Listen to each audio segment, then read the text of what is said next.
அரிது அரிது மானிடராய் பிறத்தல் அரிது. இந்த வாழ்க்கையே சிந்திக்கிறது யாருக்குங்க கொடுத்துருக்குறாங்க? இறைவன் நமக்கு மட்டும்தான் கொடுத்துருக்குறாங்க. எந்த விலங்கும் சிந்திக்காது, வாழ்க்கைன்னா என்னன்னு சிந்திக்காது. நம்ம தான் சிந்திக்கிற திறமைய நம்மளுக்கு இறைவன் கொடுத்துருக்குறாங்க. அதே நமக்கு ஒரு பரிசு தான். ஆனா நம்ம அந்த வாழ்க்கையை நம்ம என்ன நினைக்கிறோங்க? விதியே நினைச்சு வாழ்ந்துட்டு இருக்கிறோம். இறைவன் நமக்கு பரிசா கொடுத்துருக்கிற வாழ்க்கைய நம்ம விதியா நினைச்சு வாழ்ந்துட்டு இருக்கிறோம். அந்த அறிவு திருக்கோயிலுக்கு வந்ததுக்கு அப்புறம் தான் இந்த வாழ்க்கைனா என்ன, அதோட அருமை என்ன, நம்ம இந்த பிறப்பு எடுத்ததே எவ்வளவு பெரிய புண்ணியம் பண்ணி இருக்கிறோம் அப்படிங்கிறது இந்த அறிவு திருக்கோயிலுக்கு வந்ததுக்கு அப்புறம், மகரிஷியோட கருத்துக்கள் கேட்டதுக்கு அப்புறம், நம்மளுக்கு இவ்வளவு பெரிய உயரிய பிறப்பை நம்மளுக்கு இறைவன் நம்மளுக்கு கொடுத்துருக்குறாங்கிறதே இங்க வந்ததுக்கு அப்புறம் தான் உணர முடிஞ்சது. இதுவரையில் நம்ம என்ன பண்ணுங்க, அது வராதுக்கு முன்னால நம்ம வாழ்க்கையே ஏதோ ஒரு பொருளை நோக்கியோ, அடுத்து நம்ம வாழ்க்கை நம் கையில், வாழ்வு பிளஸ் கை, நம் வாழ்க்கை நம் கையில்ங்கிறதே மறந்து நம்ம வாழ்க்கையை பிறரிடம் ஒப்படைச்சிட்டு ஏதாவது ஒண்ணு சிக்க வச்சுக்கிட்டு அதை நோக்கியே பயணம் செஞ்சுட்டு இருப்போம். பக்கத்தால வீட்டுக்காரர் ஏதாவது நினைச்சுக்குவாங்க, சொந்தக்காரர் எதுக்கால இப்படி பொழைச்சு காட்டுன்னு, அவங்க முன்னால நம்ம பையன்களை வளர்த்தி பெரிய ஆளாக்கி காட்டணும் அப்படின்னு ஏதாவது ஒரு பயணத்தை நோக்கியே நம்மளுடைய வாழ்க்கை இருந்துட்டு, நம்மளுடைய வாழ்க்கை நமக்கு தாங்கிறத இந்த அறிவு திருக்கோயிலுக்கு வந்ததுக்கு அப்புறம் தான் தெரியும். அதெல்லாம் எப்படிங்க, காலத்தால அதாவது நடந்துட்டே தான் இருக்கு. நாம் இல்லைன்னா கூட அது நடக்க வேண்டியது நடந்துட்டு தான் இருக்கு. அதை உணர்றதுக்கு இங்க வந்ததுக்கு அப்புறம் தான் தெரியும்.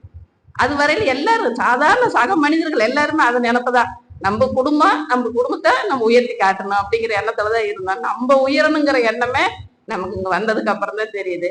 நம்ம வாழ்க்கைய நம்ம பரிசா நினைக்கிறோமா விதியா நினைக்கிறோமா அப்படின்ட்டு ஐயா தான் இன்னும் 1 மணி நேரத்துக்கு நம்மளை சிந்தனையா தோண்ட போறாரு. மகரிஷியோட கருத்துக்களை நமக்கு கொடுக்க போறாரு. அதை நம்ம பொறுமையா இருந்து கேட்போம்.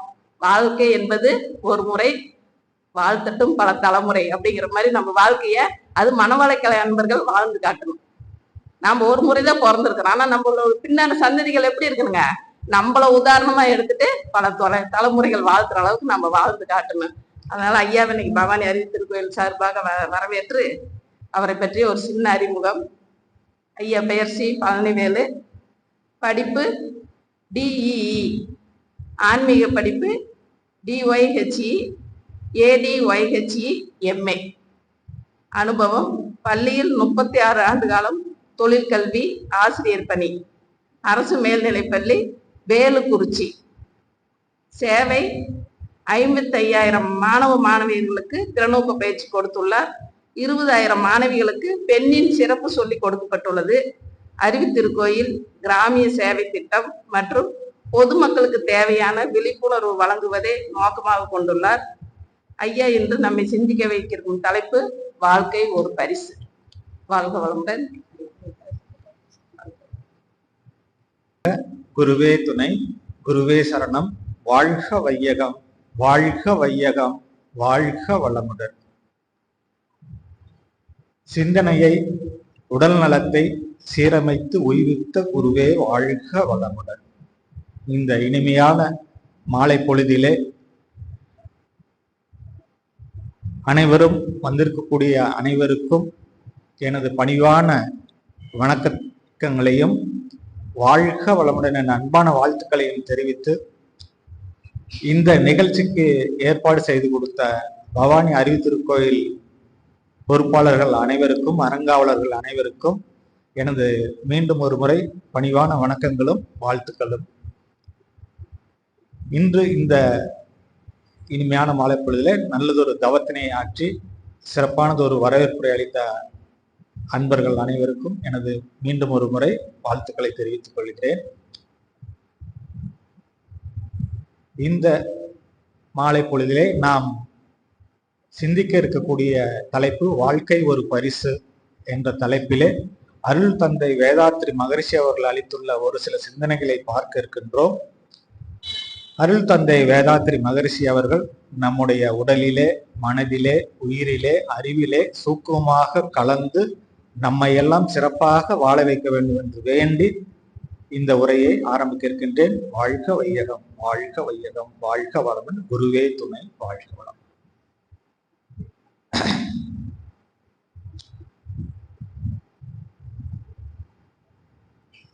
வாழ்க்கை ஒரு பரிசு.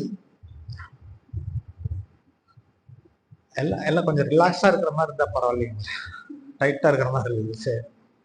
சரிங்க. ஒரு சின்ன ஒரு சின்ன ஒரு விஷயம் பேசலாம். என்ன அப்படின்னா, திடீர்னு இப்போ வந்து நமக்கு பிடிச்ச கடவுளோ இல்ல சாமிஜியோ வந்து இங்க உட்கார்ந்து இருக்கிறாரு. அன்பர்களே, இந்த ஆன்மீகத்துல உங்களுக்கு என்ன கிடைச்சா பரவாயில்ல சொல்லுங்க அப்படின்னு கேட்கிறார். ஒரே ஒரு விருப்பத்தை மட்டும் சொல்லுங்க அப்படிங்கிறார். என்ன கேட்போம்? நீங்க சொல்லுங்க. ஒண்ணு. ஆமா, நீங்க இறைநிலை அடையணும். அதுக்கு ஐயா நீங்க யாராச்சும் சொல்லுங்க. எதுங்க? நோயற்ற வாழ்வு. எதுமா? நோயற்ற வாழ்வு, இறை உணர்வு. இறை உணர்வு பெற வேண்டும்.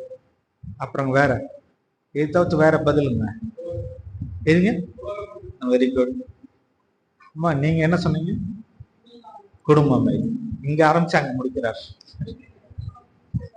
ஆமா, ரைட். இந்த குடும்ப அமைதிக்கும் உலக அமைதிக்கும் முதல்ல அடிப்படை தேவை என்னங்க? Very good. தனி மனித அமைதி வேணும். இந்த தனி மனித அமைதி தான் இன்றைக்கு நமக்கு தேவையா இருக்கு. தனி மனித அமைதி வந்தால்தான் குடும்ப அமைதி, உலக அமைதி அப்படி போயிட்டு இருக்கோம். இப்ப நாம வந்து சில நேரங்கள்ல இன்னமும் டீசெண்டா சொல்றேங்க, பயிற்சி பண்ணிட்டு இருக்கோம். கொஞ்ச நாள் இருக்கும், அதிக நாள் இருக்கும். அப்பப்ப கோபம் வந்துட்டு போகுதா இல்லைங்களா? யார் மேலனாச்சும் சின்ன மனத்தாங்கல் இருக்குதா இல்லைங்களா? இருக்கா இல்லைங்களா? இப்ப இது வச்சுக்கிட்டு நம்ம மன அமைதியோட இருக்கோம்னு சொல்ல முடியுமா? அப்போ வாழ்க்கை என்பது என்ன? சாமி சொன்னதுதாங்க, புதுசெல்லாம் ஒண்ணு கேட்கல நான். வாழ்க்கை என்பது நம்ம பிறப்பிலிருந்து இறப்பு வரைக்கும் நடைபெறக்கூடிய சம்பவங்களுடைய தொகுப்புக்கு பேரு வாழ்க்கை. இதுல இந்த வாழ்க்கை நம்ம வந்து 5 அறைகள்ல வாழ்கிறோம். 5 அறைகள்ல நம்மளோட வாழ்க்கை வாழ்ந்து முடிக்கிறோம். முதல் அறை வந்து கருவறை, தாயோட கருவறையில ஆரம்பிக்கக்கூடிய. அப்புறம் பிறந்து வெளியே வந்து அப்புறம் படிக்கணுங்க. வாழ்க்கையில நல்லா இருக்கிறது, மேல மேல உயரத்துக்கு என்ன வேணுங்க? படிப்பு வேணும். அதுக்கு கல்வி அறையில உட்காந்து படிக்கிறோம். படிச்சு முடிச்ச வாட்டி வேலைக்கு போறோம். அடுத்த ஜெனரேஷன் நல்ல பியூரா நல்ல அற்புதமான ஒரு சந்ததிகளை உருவாக்குவதற்கு அடுத்த சந்ததி வேணுங்கும் பொழுது திருமணம் செய்து வைத்து 3வது வரை கலவி அறை. ரைட்டுங்களா? 4வது ஏதாச்சும் ஒருத்தர், நம்ம காலத்துல இப்ப கம்மி தாங்க, அந்த காலத்துல பார்த்தோம் அப்படின்னா வீட்டுக்கு போனோம்னா தாத்தா எங்க, பாட்டி எங்க, இல்லைன்னா அம்மா எங்க அப்படின்னா அங்க பின்னாடி இருக்காங்க பாருங்கம்மா, எங்க பின்னாடி தூக்கி ஒரு ஓரமா போட்டு வச்சிருப்பாங்க. இருந்ததுங்களா? பக்கம் முந்தியெல்லாம் இருந்ததுங்களா? அப்ப அது வந்து அந்த அறைக்கு பேர் வந்து கடை அறை, கடைசி அறை. அப்புறம் அங்க மூச்சு நின்றுச்சுன்னா அடுத்து எங்க கொண்டு போறோம்? கல்லறை. அப்ப பிறப்பு எங்க ஆரம்பிக்குது? தாயோட கருவறையில ஆரம்பிச்சு இறப்பு கல்லறையில போய் முடியுது. இந்த வாழ்க்கையை சுகமாக வாழ நினைக்க, சுகமான சுமையா இல்ல சுமையான சுமையா? இல்ல சுகமா வாழ நினைக்கிறோமா இல்ல சுமையா வாழ நினைக்கிறோமா? சுகமா வாழ நினைக்கிறோம். ஆனா முடியல இல்ல. ஏன்?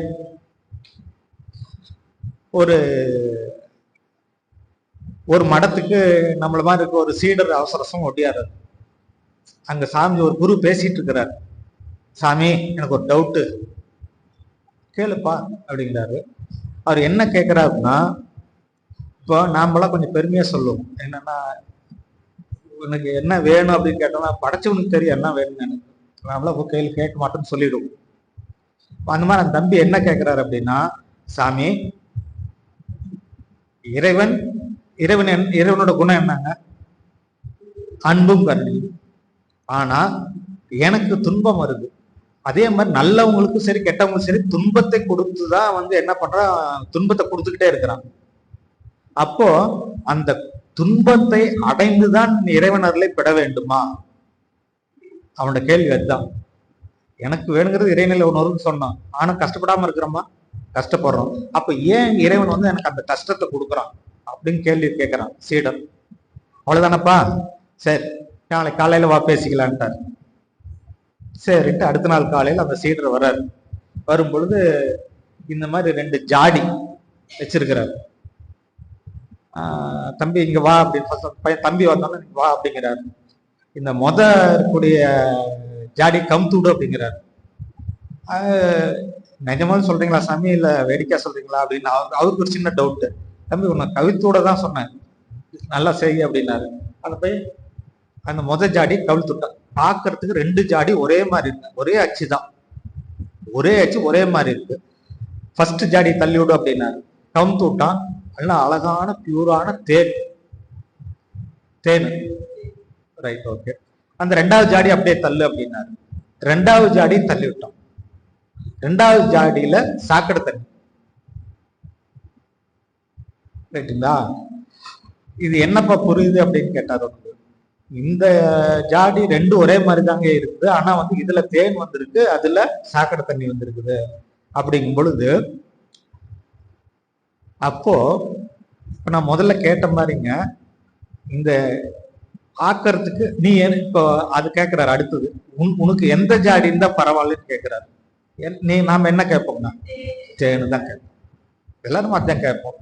அவர் அதான் விட சொல்றாரு. என்ன அப்படின்னா 2 ஜாடி ஒரே மாதிரிதான் இருக்கு இல்லையா? அது கவுத்து விட்ட வாட்டி தானே நமக்கு தெரியுது தேவைன்னா அது சாக்கடை தண்ணின்ட்டு. அப்போ அவர் என்ன சொல்ல வர்றாருன்னாங்க, தம்பி இப்ப நாம சொன்ன மாதிரி நமக்கு பயிற்சி பண்ணிக்கிட்டே இருந்தாலும் கூட ஏதோ ஒரு தேவையில்லாத சில நேரங்கள்ல வந்துட்டு போகுது மாதிரி. இப்போ அம்மா சொன்னாங்க இல்லைங்களா, படைச்சவனுக்கு தெரியும் என்ன என்கிட்ட இருக்கு நல்லா தெரியும் இல்லைங்களா, நம்ம கிட்ட என்ன குறை இருக்குன்னு தெரியும். ஆனா நான் போய் என்ன கேட்டுட்டு இருக்கிறோம், நிறைய கோயிலுக்கு போனா காசு பணம் வேணும், அப்படி வேணும், இது வேணும்னு கேட்கறோம். ஆனா அந்த காசு பணம் வேணும், நல்ல உடல் நலம் வேணும்னு அந்த இறைவனுக்கு தெரியுமா தெரியாதா? தெரியும். ஆனால் என்னுடைய வாழ்க்கைக்கு தடை செய்யக்கூடிய பல விஷயங்கள் நம்ம கிட்ட இருக்குது. கோபம், ஆத்திரம், பொறாமை, டென்ஷன், இல்ல நம்மள உயர்வாகவும் அடுத்தவங்க தாழ்மையாகவும் கருதுறது, பேராசை, இதெல்லாம் இருக்கு. எப்ப இது நமக்கு தெரியும் அப்படின்னா, நமக்கு அம்மா சொன்ன மாதிரி நமக்கு என்னைக்கு தொட்டு காட்டினாங்களோ, குரு தொட்டு காட்டினாங்களோ, அன்னையில நான் பயிற்சி பண்ற அன்னைக்குதான் நம்ம கிட்ட என்னென்ன இருக்குன்னு நமக்கு தெரிஞ்சது. இன்னமும் வந்துகிட்டு தான் இருக்குது. கருமையத்துல தோட்ட வந்துட்டு இருக்கு இல்லைங்களா, அது மாதிரி என்ன வரும் ஏது வரும்னு தெரியாது, ஆனா வந்துகிட்டு இருக்கு. எப்ப தெரியுது அப்படின்னா, இந்த ஜாடி நம்ம தேன் வேணும்னு கேட்டுட்டோம், கம்தாத இருக்கும்போது என்ன கேட்போம், 2 கம்துடுக்கு பார்த்துட்டு சொல்றோம் அப்படின்னு. இதுல தேன் இருக்கிறதுனாலதான் தேன் வேணும்ன்றோம். அதே மாதிரிங்க இந்த ஜாடிகளை கமுத்து விட்ட போதுதான் அதுக்குள்ள என்ன இருக்குன்னு தெரியும். அப்போ அதே மாதிரி இறைவன் ஒரு கஷ்டத்தை கொடுக்குறான் அப்படிங்கும் பொழுது நம்ம கிட்ட உள்ள என்ன இருக்குன்னு அந்த கஷ்டம் வரும்பொழுதுதான் தெரியும். அதனாலதான் அவனை கஷ்டம் கொடுத்து அவனுக்கு இறைவன் அருள் பெற வைக்கிறோம். இறைவன் புரியுதுங்களா? அழ்கோளமுடன் அது பாட்டுக்கு அதை அடிச்சுட்டு நீங்க பாருங்க. ஓகேங்க, சொல்றது புரியுதுங்களா? அப்போ நமக்கு அந்த கவுத்து விட்ட வாட்டி தான் என்ன இருக்குன்னு தெரியும் மாதிரி, இப்ப நமக்கு கொடுத்த வாட்டி நம்ம பிராக்டிஸ் பண்ணிட்டு என்ன பிராக்டிஸ் பண்ண என்ன வருதுங்க, அமைதியும் வருது, சில சமயம் பிரச்சனையும் வருது. அமைதி வந்தா நமக்கு சந்தோஷம், பிரச்சனை வந்ததுன்னா இதனாலேயே பாதி பேர் மண்டத்துக்கு வரதை நிறுத்திடுறாங்க. இந்த பிரச்சனைகள் எதுக்கு வருது அப்படின்னா, அந்த தங்கத்தை புடம் போட்டாதான் அது நல்லா உருப்பெருங்க.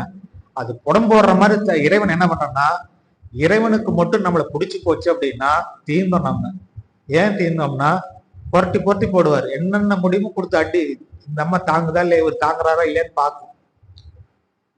ஏன் அப்படின்னா, அந்த நபர் அல்ல அந்த அம்மா இந்த சமுதாயத்துக்கு தேவை. அதனால அவங்கள பெரட்டி போட்டு அவங்களுக்கு உண்டான அனுபவத்தை இங்க பேச வைக்கும் பொழுது இங்க வரக்கூடியவங்க அந்த அனுபவத்தை பெற்று தாங்களும் நல்ல முறையில வாழ கற்றுக் கொடுக்க வேண்டும். அந்த முறையில இறைவன் என்ன செய்வா அப்படின்னா, படைச்சவனுக்கு தெரியும் என்ன உடல் நலம் வேணும், இவர் காட்பங்களா வேணும்னு தெரியும், அதெல்லாம் தெரியும். ஆனா இந்த குணம் எப்படி நம்ம கிட்ட இருக்கா இல்லைன்னு எப்படி கண்டுபிடிக்கிறது? அப்போ ஒரு கஷ்டத்தை கொடுத்தாதான் தெரியும். அதனாலதான் இறைவன் என்ன பண்றான், துன்பத்தை கொடுத்து நமக்கு இறைவன் அருளை கொடுக்கறான் இல்லைங்களா. இப்ப நம்ம கூட சில பேருக்கு சிந்தனை என்னடா, நம்ம நல்லாதான் தியானம் பண்ணிட்டு தான் இருக்கிறோம், ஒன்னும் அப்படி ஒன்னும் நல்லதா ஒண்ணும் நடக்கலையே அப்படின்னு நினைப்போம். ஆனா ஏன் நடக்கல அப்படின்னா, இன்னும் கொஞ்சம் அப்படியே பாலிஷ் பண்ண வேண்டி இருக்கு. அப்ப பாலிஷ் பண்ண பண்ண பண்ண பண்ணதான் நமக்கு நல்ல விஷயங்கள் கிடைக்கும். அப்படி வரும் பொழுது நம்ம மனிதனாகப்பட்ட நாம நமக்குன்னு ஒரு சில வாழ்க்கை நெறிகள் இயற்கையோ சமுதாயமோ இல்ல வாழ்க்கையோ கொடுத்துருக்குது அப்படின்னா, அதுல முதல் வேலை என்ன அப்படின்னா, முதல் வாழ்க்கை நெறி என்ன அப்படின்னா, இறைநிலை உணர்வு பெறுதல். ரைட்டுங்களா. இரண்டாவது, ஆறாவது அறிவின் சிறப்பை உணர்தல். மூன்றாவது, அறநெறி வாழ்க்கை வாழ்தல். நான்காவது, குற்றங்களை களைந்து இன்பங்களை துய்த்து அறிவில் அமைதியும் நிறைவும் பெறுதல். அஞ்சாவது, அன்பும் கருணையும் கொண்டு வாழ்தல். கடைசி, முழுமை பேறு அடைதல். மனிதனோட வாழ்க்கை இந்த 6க்குள்ள மனிதனோட வாழ்க்கை நெறிகள் இருக்கு அப்படின்னு சொல்றாரு சாமி. அப்ப இறைநிலை உணர்வு ஏன் பெறணும்? அம்மா சொன்னாங்க, அரிது அரிது மானிடராய் பிறத்தல் அரிது. சரிங்க, அதுக்கு முன்னாடி ஒரு சின்ன கேள்வி கேட்டுங்களா? மறுபிறப்பு இருக்கோ என்னமோ தெரியல சாமி, ஆனால் மறுபடியும் இந்த பூமியில பிறந்து வாழ்றதுக்கு நான் ரெடின்றவங்க யார் யார்? Very good. பயிற்சி இப்பதான் வந்துட்டு இருக்குங்களாங்க? என்னங்க, ரொம்ப நாள் வந்தீங்கன்னா இந்த பதில் சொல்ல மாட்டீங்க. அதான் நீங்க பாருங்க, அது லேட்டா வந்தவங்க கூட கை தூக்கலைங்க. சரி, என்ன விஷயத்துக்காக மறுபடியும் பிறக்கணும்னு நினைக்கிறீங்க? அப்படிங்களா? சரி சரி, ஓகே ஓகே, வெரி குட்.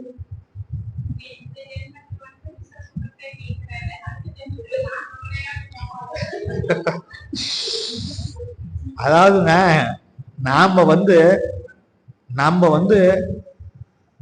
இந்த உலகத்தை விட்டு என்னைக்கு மறையிறோமோ, நம்ம கிட்ட எந்த அளவுக்கு இந்த இறைநிலை உணர்வு பர்சன்டேஜ் எவ்வளவு இருக்கோ கொஞ்சம் ஜாஸ்தி பண்ணி வச்சிருந்தோம்னா, அதே அளவு இருக்கக்கூடிய ஆன்ம உணர்வு இருக்க உடல்ல போய் ஜாயின் பண்ணி மிச்சத்தை கழிச்சுக்கிட்டு போயிடலாம். ஆனா இவங்க யாருமே, லேடிஸ் யாருமே கை தூக்கலைங்க. ஏன் அப்படின்னா, போதும், இந்த ஜென்மம் போதும் இல்லையா, இனிமேல் பிறந்து நான் ஒன்றும் ஆக போறதில்லை.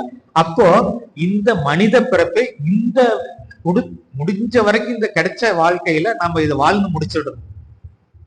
அப்ப அப்படி வாழ்ந்து முடிக்கணும் அப்படின்னா, முதல்ல நான் தெரிஞ்சுக்க வேண்டிய விஷயம் என்ன அப்படின்னா, இறைநிலை உணர்வு பெறும். இறைவன் அப்படின்னா, நாம இது நாள் வரைக்கும் ஒண்ணு வேணும் அப்படின்னா, எங்க கஷ்டம்னா எங்க போயில நிற்போங்க? நமக்கு ஒரு கஷ்டம் அப்படின்னா எங்க போய் நிற்போம்? அப்புறங்க ரெண்டாவது 3 இடம் இருக்கு. ஜோசியம், இன்னொன்னு எதுங்க? ஆஸ்பத்திரி. கரெக்ட், அவ்வளவுதான். 3 இடத்துல ஏதாச்சும் பிரச்சனை அப்படின்னா ஒண்ணு கோயிலுக்கு போவோம், இல்லைன்னா ஜோசியம் பார்க்குவோம், இல்லைன்னா ஆஸ்பத்திரிக்கு போவோம் இல்லைங்களா. அப்போ வரும் பொழுது இந்த கஷ்டப்படாம இருக்கணும் அப்படின்னா, கஷ்டம் ஏற்கனவே இறைவனால படைக்கப்பட்டிருக்குது ஒண்ணு. அப்படிங்கும் பொழுது இந்த இறைநிலை உணர்வு நான் பெறணும் அப்படின்னா, எங்கிட்ட இருக்கு, அதாவது இந்த மனித பிறப்புல இந்த கிடைச்ச இந்த வாழ்க்கையில என்னென்ன தெரியுமோ தெரிஞ்சதெல்லாம் அதாவது என்னென்ன பண்ணக்கூடாது, என்ன பண்ண நம்ம நல்லா இருக்கலாம் அப்படிங்கிற விஷயத்தை தெரிந்து கொண்டு எப்படியாவது அந்த இறைநிலையை கப்புன்னு ஒரு பிடிச்சிட்டோம் அப்படின்னா, அந்த இறைநிலை பெற்றுட்டோம் அப்படின்னா, இங்க இருக்கக்கூடிய அத்தனை பேரோட எண்ணமும் அதுதான், இறைநிலை உணர்வு பெறணும். ரைட்டுங்களா. அப்ப அந்த இறைநிலை உணர்வு பெற்றுட்டோம் அப்படின்னா, ஹவு டு லிவ், எப்படி வாழணும் நமக்கு தெரியும். ரைட்டுங்களா. எப்படி வாழ வேண்டும், எதற்காக வாழ வேண்டும் அப்படிங்கிறது தெரியும். அடுத்தது பார்த்தோம்னா, 6வது அறிவின் சிறப்பை உணர்தல். 6வது அறிவுனா என்னங்க? பகுத்தறிவு. ரைட்டுங்களா? பகுத்தறிவு அப்படிங்கும் பொழுது அதை அறியக்கூடிய கருவி நம்ம கிட்ட என்ன இருக்குங்க? மனம். Very good. இந்த மனதை கொண்டு அகத்தாய்வுல 5வது சப்ஜெக்ட் சாமி சொல்லக்கூடிய தலைப்பு என்னங்க? நான் யார். ஒரு கழுதையை கூப்பிட்டு இல்ல ஒரு குதிரையை கூப்பிட்டு உட்காந்து நான் யார் யோசனை பண்ணுன்னா அது பண்ணுமா? பண்ணாது. ஆனால் இந்த 6வது அறிவோட சிறப்பு என்னன்னா, தன்னை உணர்ந்து நான் என்னை உணரணும். நான் என்னை உணரணும்னா நான் என்ன பண்ணுங்க? என்னை பற்றி நான் தெரிந்து கொள்ள வேண்டும்னா எனக்குள்ள நான் போகணும். இப்ப எனக்குள்ள போகணும்னா எனக்கு ஒரு யார் வேணுங்க? குரு வேணும். குரு எப்படி வராருங்க? குரு எப்படி வராரு அப்படின்னா, சில இடத்துல சிங்கம் புலிலாம் பார்த்தோம்னா இறை தேடி போகும்போது சிங்கம் புலிலாம் என்ன பண்ணுதுங்க? காட்டுல போகும்போது அது பசிக்குது அப்படின்னா என்ன பண்ணுங்க? எப்படிங்க? வேட்டையாடு. ரைட்டுங்களா? அப்போ தனக்கு வேணுங்கிற இறையை தானே தேடி புடிச்சுக்கிட்டு சாப்பிட்டுருது. அப்ப எனக்கு ஒரு சீடர் வேணும் அப்படின்னு மகான்கள் நினைக்கும் பொழுது நம்மள வந்து பிடிச்சிக்கிறாங்க. அப்படி வந்தவங்க தான் நாம. இத்தனை பேர் இருக்காங்களா, ஏன் அவங்களுக்கு எல்லாம் கிடைக்கல? புரியுதுங்களா நான் சொல்றது? மகான்கள் நாம சாமிஜி பிடிக்கலைங்க. சாமிஜி வந்து நம்மளாம் நம்ம சமுதாயத்துக்கு வேணும், வீட்டுல நல்லவங்களா இருக்கணும் அப்படிங்கிறதுக்காக சாமி வந்து நம்மளை பிடிச்சிக்கிறாரு. புரியுதுங்களா? அப்போ நம்ம வீட்டுல யாரோ ஒருத்தர் பண்ண புண்ணியம். அப்போ நான் யார் அப்படின்னு தெரிந்து கொள்ள வேண்டும் என்று, எப்படின்னா தன்னை அறிந்து தனக்குள்ள எப்படி வாழணும், உயிர்னா என்ன மனம்னா என்ன அப்படின்னு தெரிந்து கொள்ளக்கூடிய அந்த அறிவின் ஆற்றல் 6வது அறிவாக மனம் கொண்ட மனிதனுக்கு மட்டும்தான் இருக்கு. அப்போ அந்த 6வது அறிவின் சிறப்பை உணர்தல். நான் யார் தெரிஞ்சுக்கிறது தான் 6வது அறிவு. அடுத்தது அறநெறி வாழ்க்கை. அறநெறி வாழ்க்கை அப்படிங்கும் பொழுது நம்ம ஃபர்ஸ்ட் அகத்தாய்வுல பார்த்துருக்கிறோங்க. முதல்ல அறநெறி வாழ்க்கை அப்படிங்கிறது ஒழுக்கமான வாழ்வு. ஒழுக்கம், கடமை, ஈகை, இது 3 சேர்ந்து. சிம்பிளா இதை சொல்லலாம் அப்படின்னா, தனக்கும் பிறருக்கும் உதவி செய்து வாழக்கூடிய ஒரு பெரிய நிலை வந்து அறநெறி வாழ்க்கை சொல்லலாம். புரியுதுங்களா? அப்போ மனிதன் நல்ல முறையில வாழணும் அப்படின்னா இதெல்லாம் தேவைங்க. அறநெறி வாழ்க்கை வாழ வேண்டும். 4வது குற்றங்களை களைந்து இயற்கை இன்பங்களை துய்த்து அறிவில் நிம்மதியும் நிறைவும் பெறுதல். குற்றம்னா என்னங்க?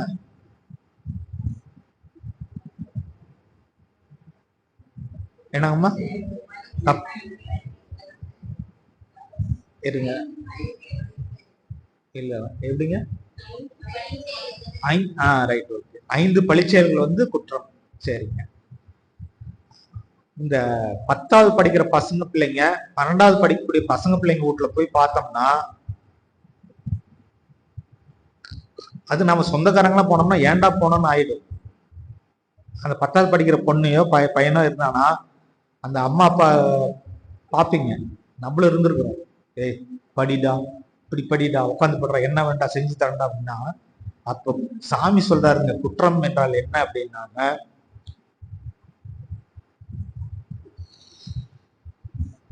அதாவது மீன் பிடிக்க போறோங்க.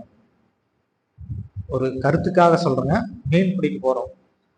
ஆத்துல போய் ஒரு மீனை கிடைச்சது, தூண்டில் போட்டு எடுத்துட்டோம். எடுத்துட்டு வந்த வாட்டி இந்த எடுத்துட்டு வரக்கூடிய செயலுக்கு என்ன பேருங்க? எப்படிங்க? களவாடுது. Very good. திருடுறோம். ஆத்துல போயிட்டு இருக்கிற ஒண்ண திருடிட்டு வரோம். அடுத்தது அதை என்ன பண்ண போறோங்க? கொலை செய்வோம். கொலை பண்றதுக்கு முன்னாடி அதை என்ன பண்றோங்க? துன்புறுத்துதல், வதைத்தல், சின்ன பண்ண படுத்துறோம். ரைட்டுங்களா? ஃபர்ஸ்ட் திருடிட்டு வரோம், திருடிட்டு வந்ததை வதைக்கிறோம், அடுத்தது கொல்றோம். ரைட்டுங்களா? அடுத்தது அது பாட்டு கம்முன்னு போய் விளையாடிட்டு எங்காச்சும் அங்கங்க போயிட்டு வரும், எங்காச்சும் இருக்கும். அது வாழக்கூடிய சுதந்திரத்தை பறித்தல். இந்த 4க்கும் ஒட்டு சேர்த்த பேர் தான் குற்றம். அப்போ இந்த 4ம் சேர்ந்த சேர்ந்த நிலைக்கு பேர் தான் குற்றம் அப்படின்னு சாமி சொல்றாரு. அப்போ நம்ம கிட்ட நினைச்சு பாருங்க, நம்ம கிட்ட ஏதாச்சும் அந்த மாதிரி குற்றங்கள் இருந்தால் அதை களைய வேண்டும். ஏன் அப்படின்னா இந்த இறைநிலை உறவு பெறுவதற்கும் அறநெறி வாழ்க்கை வாழ்வதற்கும் 6வது அறிவுல இது என்ன பண்ணணும்னா இறைநிலைக்கு போகிறதுக்கு விடாது. ரைட்டுங்களா? அப்ப என்ன பண்ணணும் அப்படின்னா, அப்போ இந்த குற்றங்களை களைய வேண்டும். குற்றங்களை களைந்துட்டோம் அப்படின்னாக்க கொஞ்சம் உடம்புக்கு மனசுக்கு நிம்மதி வருங்க. அடுத்தது இந்த இயற்கை இன்பம்னா என்னங்க?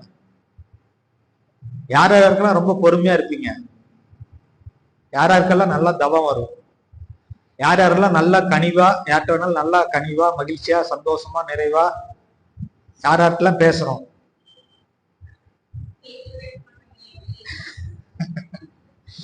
இயற்கை இன்பங்கள் அப்படிங்கிறது இதுதாங்க. அது மாதிரி மலைக்காட்சிகள் பார்க்கறது, ஆறுகள் மலைகள் மற்றெல்லாம் பார்க்கறது, அதுவும் இயற்கை இன்பங்களை துய்த்தல். அது வெளியே இருக்கிறது மட்டும்தான் இயற்கை இன்பம் இல்லைங்க. நம்ம கிட்ட வரக்கூடிய அன்பு, கருணை, பொறுமை இதெல்லாம் என்னன்னா கோபப்படாம இருக்கிறது, மற்றவங்களை நல்லா அன்போட பண்போட நடத்துறது எல்லாமே இயற்கை இன்பங்கள் தான். அப்ப செயற்கை துன்பம் ஒன்று சொல்லுங்க பார்க்கலாம். செயற்கை துன்பம், நான் நல்லா பேசிட்டு இருக்கிறேன், ஒரு 10 நிமிஷம் உட்காருங்கம்மா, ஒரு 8 மணி 8:30 8:30 முடிச்சிடறேன் அப்படின்னு சொன்னோம்னா நம்மளோட நிலை என்னவா இருக்கும்? சார் கொஞ்சம் கம்மி பண்ணுங்க அப்படின்னு. சரி 8:15 8:20 முடிச்சிடலாம். வேணாம் சார். ஏன் வேணான்னு சொல்றோம்? வீட்டுக்கு போறதுக்கு முதல் தூண்டுதல் என்னங்க? பசி. இது செயற்கை துன்பம் இல்லைங்களா?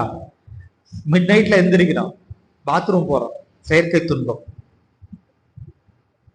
அப்போ இந்த மாதிரி செயற்கை துன்பங்கள் நம்ம போக்கிதான் ஆகணும். ஆனால் இயற்கை இன்பங்கள் கிடைக்கும் போது அதை துய்த்து அறிவில் நிறைவும் அமைதியும் பெறுதல். இந்த அமைதியில தான் நமக்கு கொஞ்சம் சிக்கல் இருக்கு. ஏன்னா நீங்க குடும்ப அமைதி சொல்லியிருக்கீங்க, அவர் ஐயா உலக அமைதி சொல்லியிருக்கிறார் இல்லைங்களா? சரி, அப்போ இந்த நிறைவும் அமைதியும் அப்படியே கொஞ்சம் மனசுல கொஞ்ச நேரம் வச்சிருங்க. அதுக்கு உண்டான விஷயத்துக்கு அப்புறம் வர்றேங்க. அப்புறம் 5வது பார்த்தோம்னா, நம்ம கிட்ட இருக்கக்கூடிய ஸ்பெஷல் என்னங்க? நம்மள மனிதர்கள் தானே, நம்ம கிட்ட இருக்கக்கூடிய ஸ்பெஷல் என்னங்க? அதுக்கு முன்னாடி என்ன சொல்லுங்க, நம்மள யாருங்க? மனிதர்கள் இல்லைங்களா? மனிதனுடைய இப்ப இறைநிலையோட குணம் என்ன சொல்லியிருக்கோம்? அன்பு கருணை. இப்ப எங்கிட்ட மனம் இருக்கு. மனம் இருக்குது அப்படின்னா எங்கிட்ட இருந்து புறப்படக்கூடிய 3 விஷயங்கள் என்னன்னு சொல்ல முடியுங்களா? எல்லாம் தெரிஞ்சதுதான். இல்லைங்க, எண்ணம், சொல், செய். இந்த மனம் 3ஓட தொகுப்பு, இந்த 3 தொகுப்பு தான் மனம். அப்போ எண்ணத்துல அன்பும் கருணையும் வேண்டும். நான் நினைக்கக்கூடிய எண்ணத்துல யாருக்கும் தொந்தரவு இல்லாம அன்பும் கருணையுமாக நினைக்க வேண்டும். சொல்லக்கூடிய வார்த்தையில அன்பும் கருணையும் வேண்டும். செய்யக்கூடிய செயல்ல அன்பும் கருணையும் வேண்டும். கொண்டு வந்துட்டோம் அப்படின்னா வாழ்க்கைக்கு இன்னும் கொஞ்சம் நல்லா இருக்கும். இதெல்லாம் பண்ணிட்டோம் அப்படின்னா முழுமை பேரடைதல். வந்த வேலை முடிஞ்சிருது, அப்படியே நின்றுக்கலாம். அங்க போன இடத்துல நின்றுக்கிட்டோம்னா நம்ம சந்தோஷம், மறுபடியும் கீழே வர வேண்டியது இல்லை. ஆனா இதெல்லாம் இல்லாம வாழ்ந்தோம் அப்படின்னா கண்டிப்பாக மீண்டும் வருவோம். சரிங்க, இப்போ இந்த விஷயங்கள் நம்ம நல்ல முறையில வாழணும் அப்படின்னா, இப்போ ஒரு மகான்கள் சன்னதிக்கு போறோம்னு வைங்களேன். மகான் சன்னதி வேதாத்திரி மகரிஷி சமாதிக்கு போறோம், இல்லைன்னா அங்கங்க இருக்கக்கூடிய கோயிலுக்கு போனோம்னா சித்தர்கள் சமாதி இருக்கு இல்லைங்களா? விரும்பி விரும்பி போவோம். அங்க ஏன் போறோம், எதுக்காக போறோம்? மன அமைதி. எதுக்காக அவங்களுக்கு ஆற்றல், அவங்களோட ஆற்றல் நமக்கு எதுக்காக வேணும்? Right, okay. இப்போ நம்ம வீட்டுல இப்ப என்ன இருக்குதுன்னு வச்சுங்களேன், ஒரு சில்லற காசா யாரோ கொடுக்க வேண்டிய என்னன்னா, ஒரு 6000 ரூபாய் சில்லறைய என் கையில கொடுத்துட்டு போயிட்டாங்க. 6000 ரூபாய் சில்லற காசு, 1 ரூபா 2 ரூபா 5 ரூபா இப்படி இருக்குது. நான் அவர்கிட்ட சொல்லிடுவேன், சாயங்காலம் எடுத்துக்கிட்டு அறிவித்திருக்கோள் என்ன பாரு சாயங்காலம் அப்படின்னு நான் சொல்லிட்டு வரேன். அவர் எங்க இருந்து கொண்டு வந்தாலும் அவருக்கு அது என்ன, அந்த சில்லற காசு கொண்டு வரது அவருக்கு என்னவா இருக்கும்? சிரமமாக இருக்கும். அப்புறம் கடினம், சுமையா இருக்கும். ரைட்டுங்களா? கரெக்ட், ரொம்ப சுமையா இருக்கும். இது எப்படா கொண்டு போய் அவருக்கு கொடுப்போம் அப்படின்னு நினைப்பாரு. இப்போ இந்த 6000 கொஞ்சம் ஒரு மாத்தி கொடுக்குற பாருங்க. ஒரு 2000 ரூபாய் நோட்டு அப்ப இருந்தது இல்லைங்களா, இப்ப இல்ல, ஆனா 2000 ரூபாய் நோட்டு இருந்தது இல்லைங்களா, அந்த 2000 ரூபாய் நோட்டை அங்கேயே அவர் மாத்தி அவர்கிட்ட 2000 ரூபாய் நோட்டு கொடுத்துட்டோம்னா அப்ப அவர்கிட்ட எவ்வளவு வந்துருச்சுங்க, அதே 6000 ரூபாய். புரியுதுங்களா? இப்ப சுமையா இல்ல ஈஸிங்களா? இப்போ அந்த 6000 ரூபாய் வச்சிருக்கக்கூடிய காசு வந்து நம்ம சுமையா நினைச்சிட்டு இருக்கும் பொழுது, அந்த மகான்கள் சந்நிதியில போய் நம்ம வேண்டும் பொழுது, தியானம் பண்ணும்போது அவங்களோட கலக்கும் பொழுது இந்த 6000 ரூபாய் சில்லற காசை கொஞ்சம் கம்மி பண்ணி நோட்டா மாத்தி நமக்கு வேணுங்கிற அறிவையும் ஆற்றலையும் கொடுக்குறாங்க. அதுக்காக தான் மகான்கள் சந்நிதிக்கு தேடி தேடி போறோம். புரியுதுங்களா? அளவு 2 ஒண்ணுதான். அது 6000 ரூபாய் சில்லற, இது 3 நோட்டு. இந்த சுமையை, பாவ சுமையை குறைத்து கொடுக்கிறார்கள். யாருங்க? மகான்கள். அதுக்காக தான் எந்த சன்னதியில யாராச்சும் சொன்னாங்கன்னா உடனே அங்க போலாம். ரைட்டுங்களா? எந்த ஒரு மகான் சன்னதிக்கு போனாலும் அந்த மகான்கள் சன்னதியில சுழன்று கொண்டிருக்கக்கூடிய வைப்ரேஷன் இதைத்தான் நம்ம கொடுக்குது. நம்ம கிட்ட இருக்கக்கூடிய பாவத்தோட சுமையை குறைச்சு நம்ம குறைச்சு கொடுக்குது. நமக்கு அதானே வேண்டுறோம், கொஞ்சம் குறைச்சு கொடுத்தா இன்னும் கொஞ்சம் நல்லா இருக்கும், அவ்வளவுதான். அப்போ இந்த மனமானது ஏற்கனவே சொன்ன மாதிரி 3 துறைகளில் செயல்படுகிறது. ஒண்ணு எண்ணம், சொல், செயல். அப்படி செயல்படும் பொழுது உடல்ல வந்து மொத்தம் வந்து இந்த உடல்ல ஏற்படக்கூடிய இயக்கங்கள் 3. ஒண்ணு காந்த இயக்கம், 2வது மின்சார இயக்கம், 3வது ரசாயன இயக்கம். காந்த இயக்கம் எப்படி தெரியும் அப்படின்னா, இந்த ஃபேன் காத்துல நமக்கு நல்லா தெரியும். காந்த இயக்கம் வெளிப்படக்கூடிய இடம் தோல். ரைட்டுங்களா? அடுத்தது இந்த மின்சார இயக்கம் பார்த்தோம்னா, இந்த வெளிச்சம், நான் பேசிட்டு இருக்கிறத கேட்கறீங்க இல்லையா? எதை கொண்டு கேட்கறீங்க? காதை கொண்டு. இப்ப இந்த கண்ணு காதை பயன்படுத்துறதெல்லாம் மின்சார இயக்கம். ரைட்டுங்களா? அடுத்தது வீட்டுக்கு போய் ஒருத்தர் ஒரு கடைக்கு போய் கேட்கிறோம், ஏதோ ஒண்ணு கொடுப்பா அப்படின்னு, கிட்ட அந்த டம்ளரை வந்து கிட்ட கொண்டு வரும் பொழுது ஒரு மாதிரி தோணுது, இது வேணான்னு தோணுது. ஏன்னு பார்த்தோம்னா அது கெட்டு போயிருக்கு. இது எப்படி தெரிஞ்சுக்கிறோம்?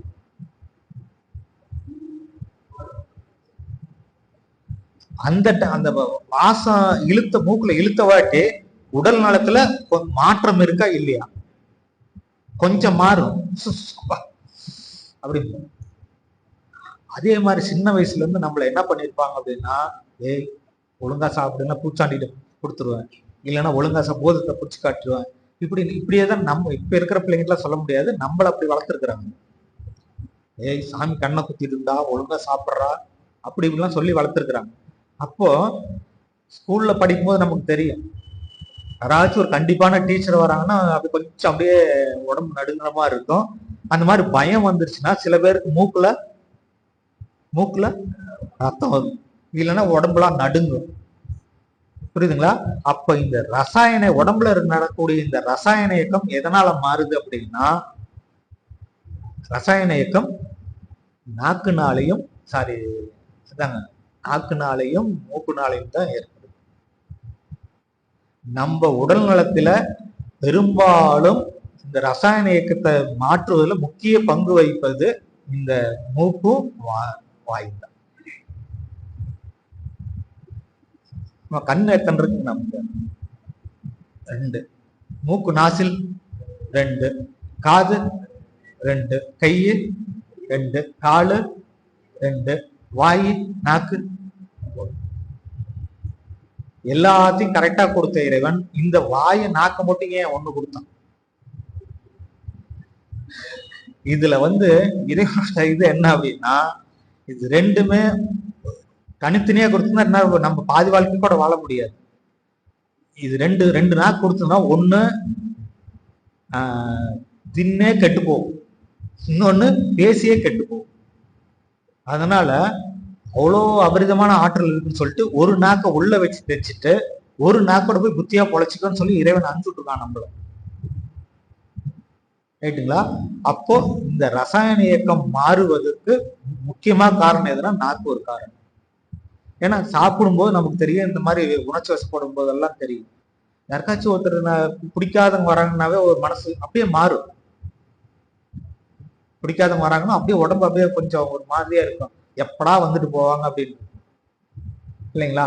அப்ப இந்த ரசாயன இயக்கம்லாம் நடக்கிறதுக்கு காரணம் நம்மளுடைய எண்ணம். இந்த எண்ணங்கள் எங்க பதிஞ்சிருக்குங்க? கருமையத்துல பதிஞ்சிருக்கு. இப்போ காய்கல்பத்துல வந்து வித்து சக்தியோட ஆற்றல் எப்படி இருக்குன்னு சொல்லியிருக்காங்க, சாமி சொல்லியிருக்காரு அப்படின்னா, இந்த வித்து சக்தியோட அளவு சரியா இருக்க வேண்டும், அப்புறம் அதனுடைய கெட்டிப்பு தன்மை நன்றாக இருக்க வேண்டும். மூணாவது என்ன சொல்லியிருக்காரு? அந்த வித்து சக்தி எப்படி இருக்கணும்னு சொல்லியிருக்காரு. அதான் சொல்லிட்டேங்கம்மா முதல்ல. Very good. தூய்மையாக இருக்க வேண்டும். எப்படி இருக்குன்னா, அதாவது வித்து சக்தியோட அளவும் தரமும் சரியா இருக்கணும், இரண்டாவது கெட்டிப்புத்தன்மை இருக்கணும், மூணாவது தூய்மையாக இருக்க வேண்டும். என்னங்க, ஒண்ணு நைட் படுத்தாவோ இல்ல சும்மா உட்காந்தாவோ எனக்கு தேவையில்லாத கெட்ட கெட்டமா வருதுன்னு சொல்றோம் இல்லைங்களா? அதுக்கு கரைபடிந்த எண்ணங்கள் வருவதற்கான நம்ம கருமையத்துல வாங்கி வச்சிருக்கக்கூடிய பதிவுகளோட எண்ணங்கள் வெளிப்பாடுதான் கரைபடிந்த எண்ணங்கள். புரியுதுங்களா?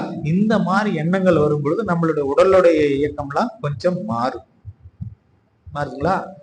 நல்லா தவம் பண்றதுக்கு உட்காடுறோம், இல்லைன்னா வீட்டுல தவம் பண்ணிட்டு சும்மா உட்கார்ந்து இருக்கும் போது என்ன இது வரும் அப்படின்னாங்க, இந்த தேவையில்லாத எண்ணம் வந்துருச்சு அப்படின்னா நம்ம எல்லாரும் பண்ணக்கூடிய தவறு என்ன அப்படின்னாங்க, என்ன செய்வோங்க? ஒரு தேவையில்லாத எண்ணம் வந்துருச்சு அப்படின்னா என்ன பண்ணுவோம்? நாம வந்து தேவையில்லாத ஒரு அந்த மாதிரி செயலாம் நம்ம செய்ய மாட்டோம். ஆனா எனக்கு அந்த எண்ணம் வருது, நம்மளால ஒத்துக்க முடியுமா? நான் இப்படிப்பட்ட ஆளுன்னு ஒத்துக்க முடியாது. அப்ப நான் என்ன பண்ணுவேன்? சிப்போ இந்த எண்ணம்லாம் எனக்கு வரக்கூடாது, வேண்டாம் வேணாம் வேணாம் எனக்கு வேணாம் அப்படி துரத்துறோங்களா? துரத்துறோமா இல்லைங்களா? ரைட். அப்போ சாமி சொல்றாங்க, எந்த ஒரு எண்ணத்தையும் நாம இப்படி வேண்டாம் வேண்டாம்னு விரட்டி அடிக்கிறோமோ, கொஞ்ச நேரத்துல பார்த்தோம்னா அந்த எண்ணம் பல மடங்கா திரும்பி நம்மள இன்னும் பொசுக்குவோம் பாருங்க. அதனால எந்த எண்ணத்தையும் வேணான்னு சொல்ல கூடாது சாமி சொல்றது. வேணான்னா என்ன செய்ய சொல்றது? அப்புறம் அதற்காகத்தான் எண்ணத்தின் உயர்வு அப்படிங்கிற எண்ணத்தை எப்படி உயர்த்திக்கலாம் அப்படின்னு இப்போ குழந்தை பிறந்த வாட்டி பார்த்தோம், ஒரு குழந்தை பிறந்திருக்குது அப்படின்னா நம்ம அந்த குழந்தைய பத்தி அபிப்பிராயம்ல எதை வச்சு நம்ம சொல்றோங்க? அந்த குழந்தைய எப்படிங்க? அழுகுறு சிரிக்கிறத வச்சு சொல்றாங்க. அது ஒரு வருஷம் ஆச்சு, அந்த குழந்தைக்கு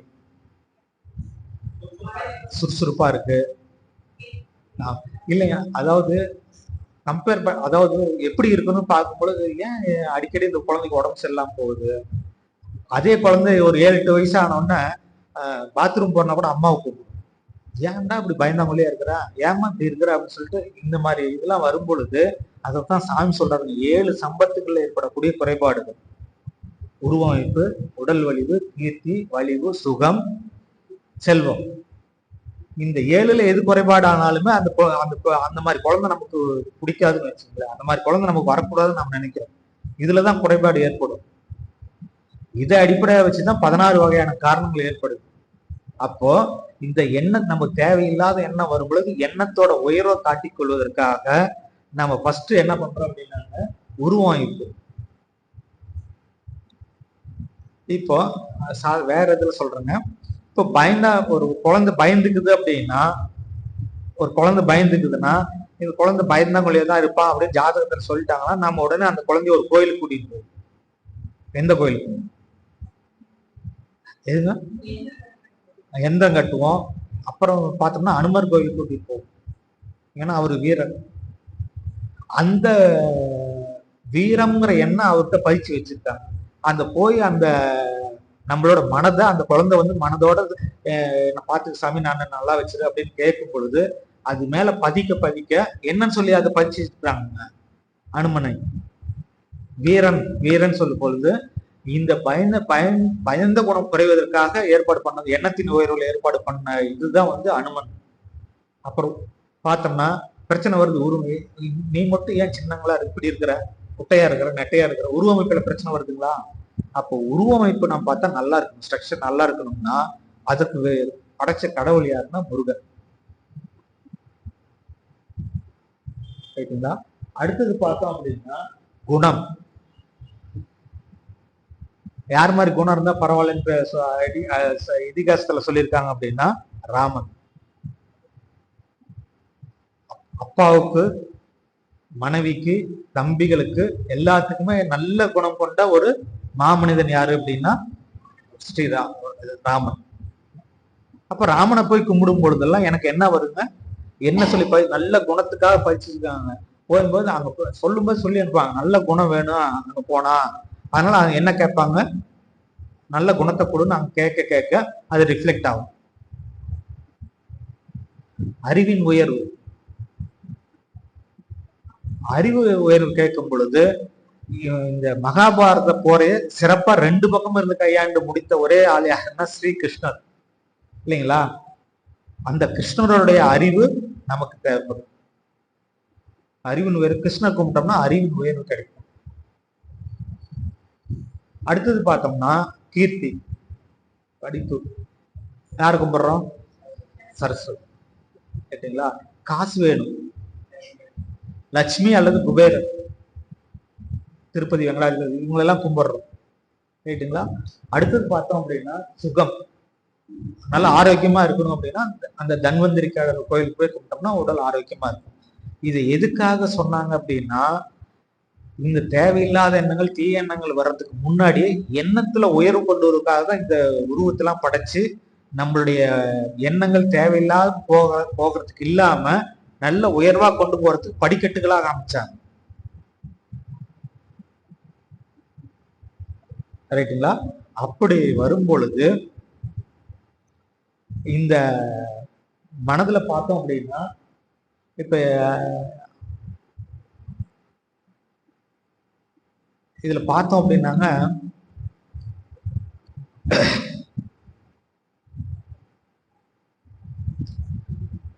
இப்ப நம்ம முதல்ல சொன்ன இடத்துக்கு வரோம். இப்ப இந்த 4வது பாயிண்ட் பார்த்தோம் இல்லைங்களா, குற்றங்களை களைந்து இயற்கை இன்பங்களை துய்த்து அறிவில் அமைதியும் நிறைவும் பெறுதல். இதுலதான் நம்ம எல்லாம் கொஞ்சம் அடி வாங்கிட்டு இருக்கிறதா. திருவள்ளுவர் எத்தனை அடி இல்லைங்க சொன்னார் பாட்டு? 2 அடி. ஆனா நம்ம 40-50 வருஷம், 25 வருஷம், 30 வருஷம் வாழ்ந்திருக்க வாழ்க்கையில எத்தனை அடிகள் வாங்கியிருக்கோம்? வாங்கிட்டே இருக்கிறோம் இல்லைங்களா? அப்போ எதுக்கு அப்படின்னா, வாழ்க்கையில மேம்படுவதற்கான அடிகள். திருவள்ளுவர் 2 அடியில சொல்லிட்டு போயிட்டார் எல்லாம் நல்லா இருப்பான்ட்டு. ஆனால் நம்ம வாழ்க்கை பல அடிகள் கொடுத்துட்டே எதுக்கு? மேல வரது. அப்படி வரும் பொழுது, இந்த அமைதின்னு வரும் பொழுது, இந்த அமைதி இல்லாதவங்களுடைய செயல்பாடுகள் எப்படி இருக்குன்னா,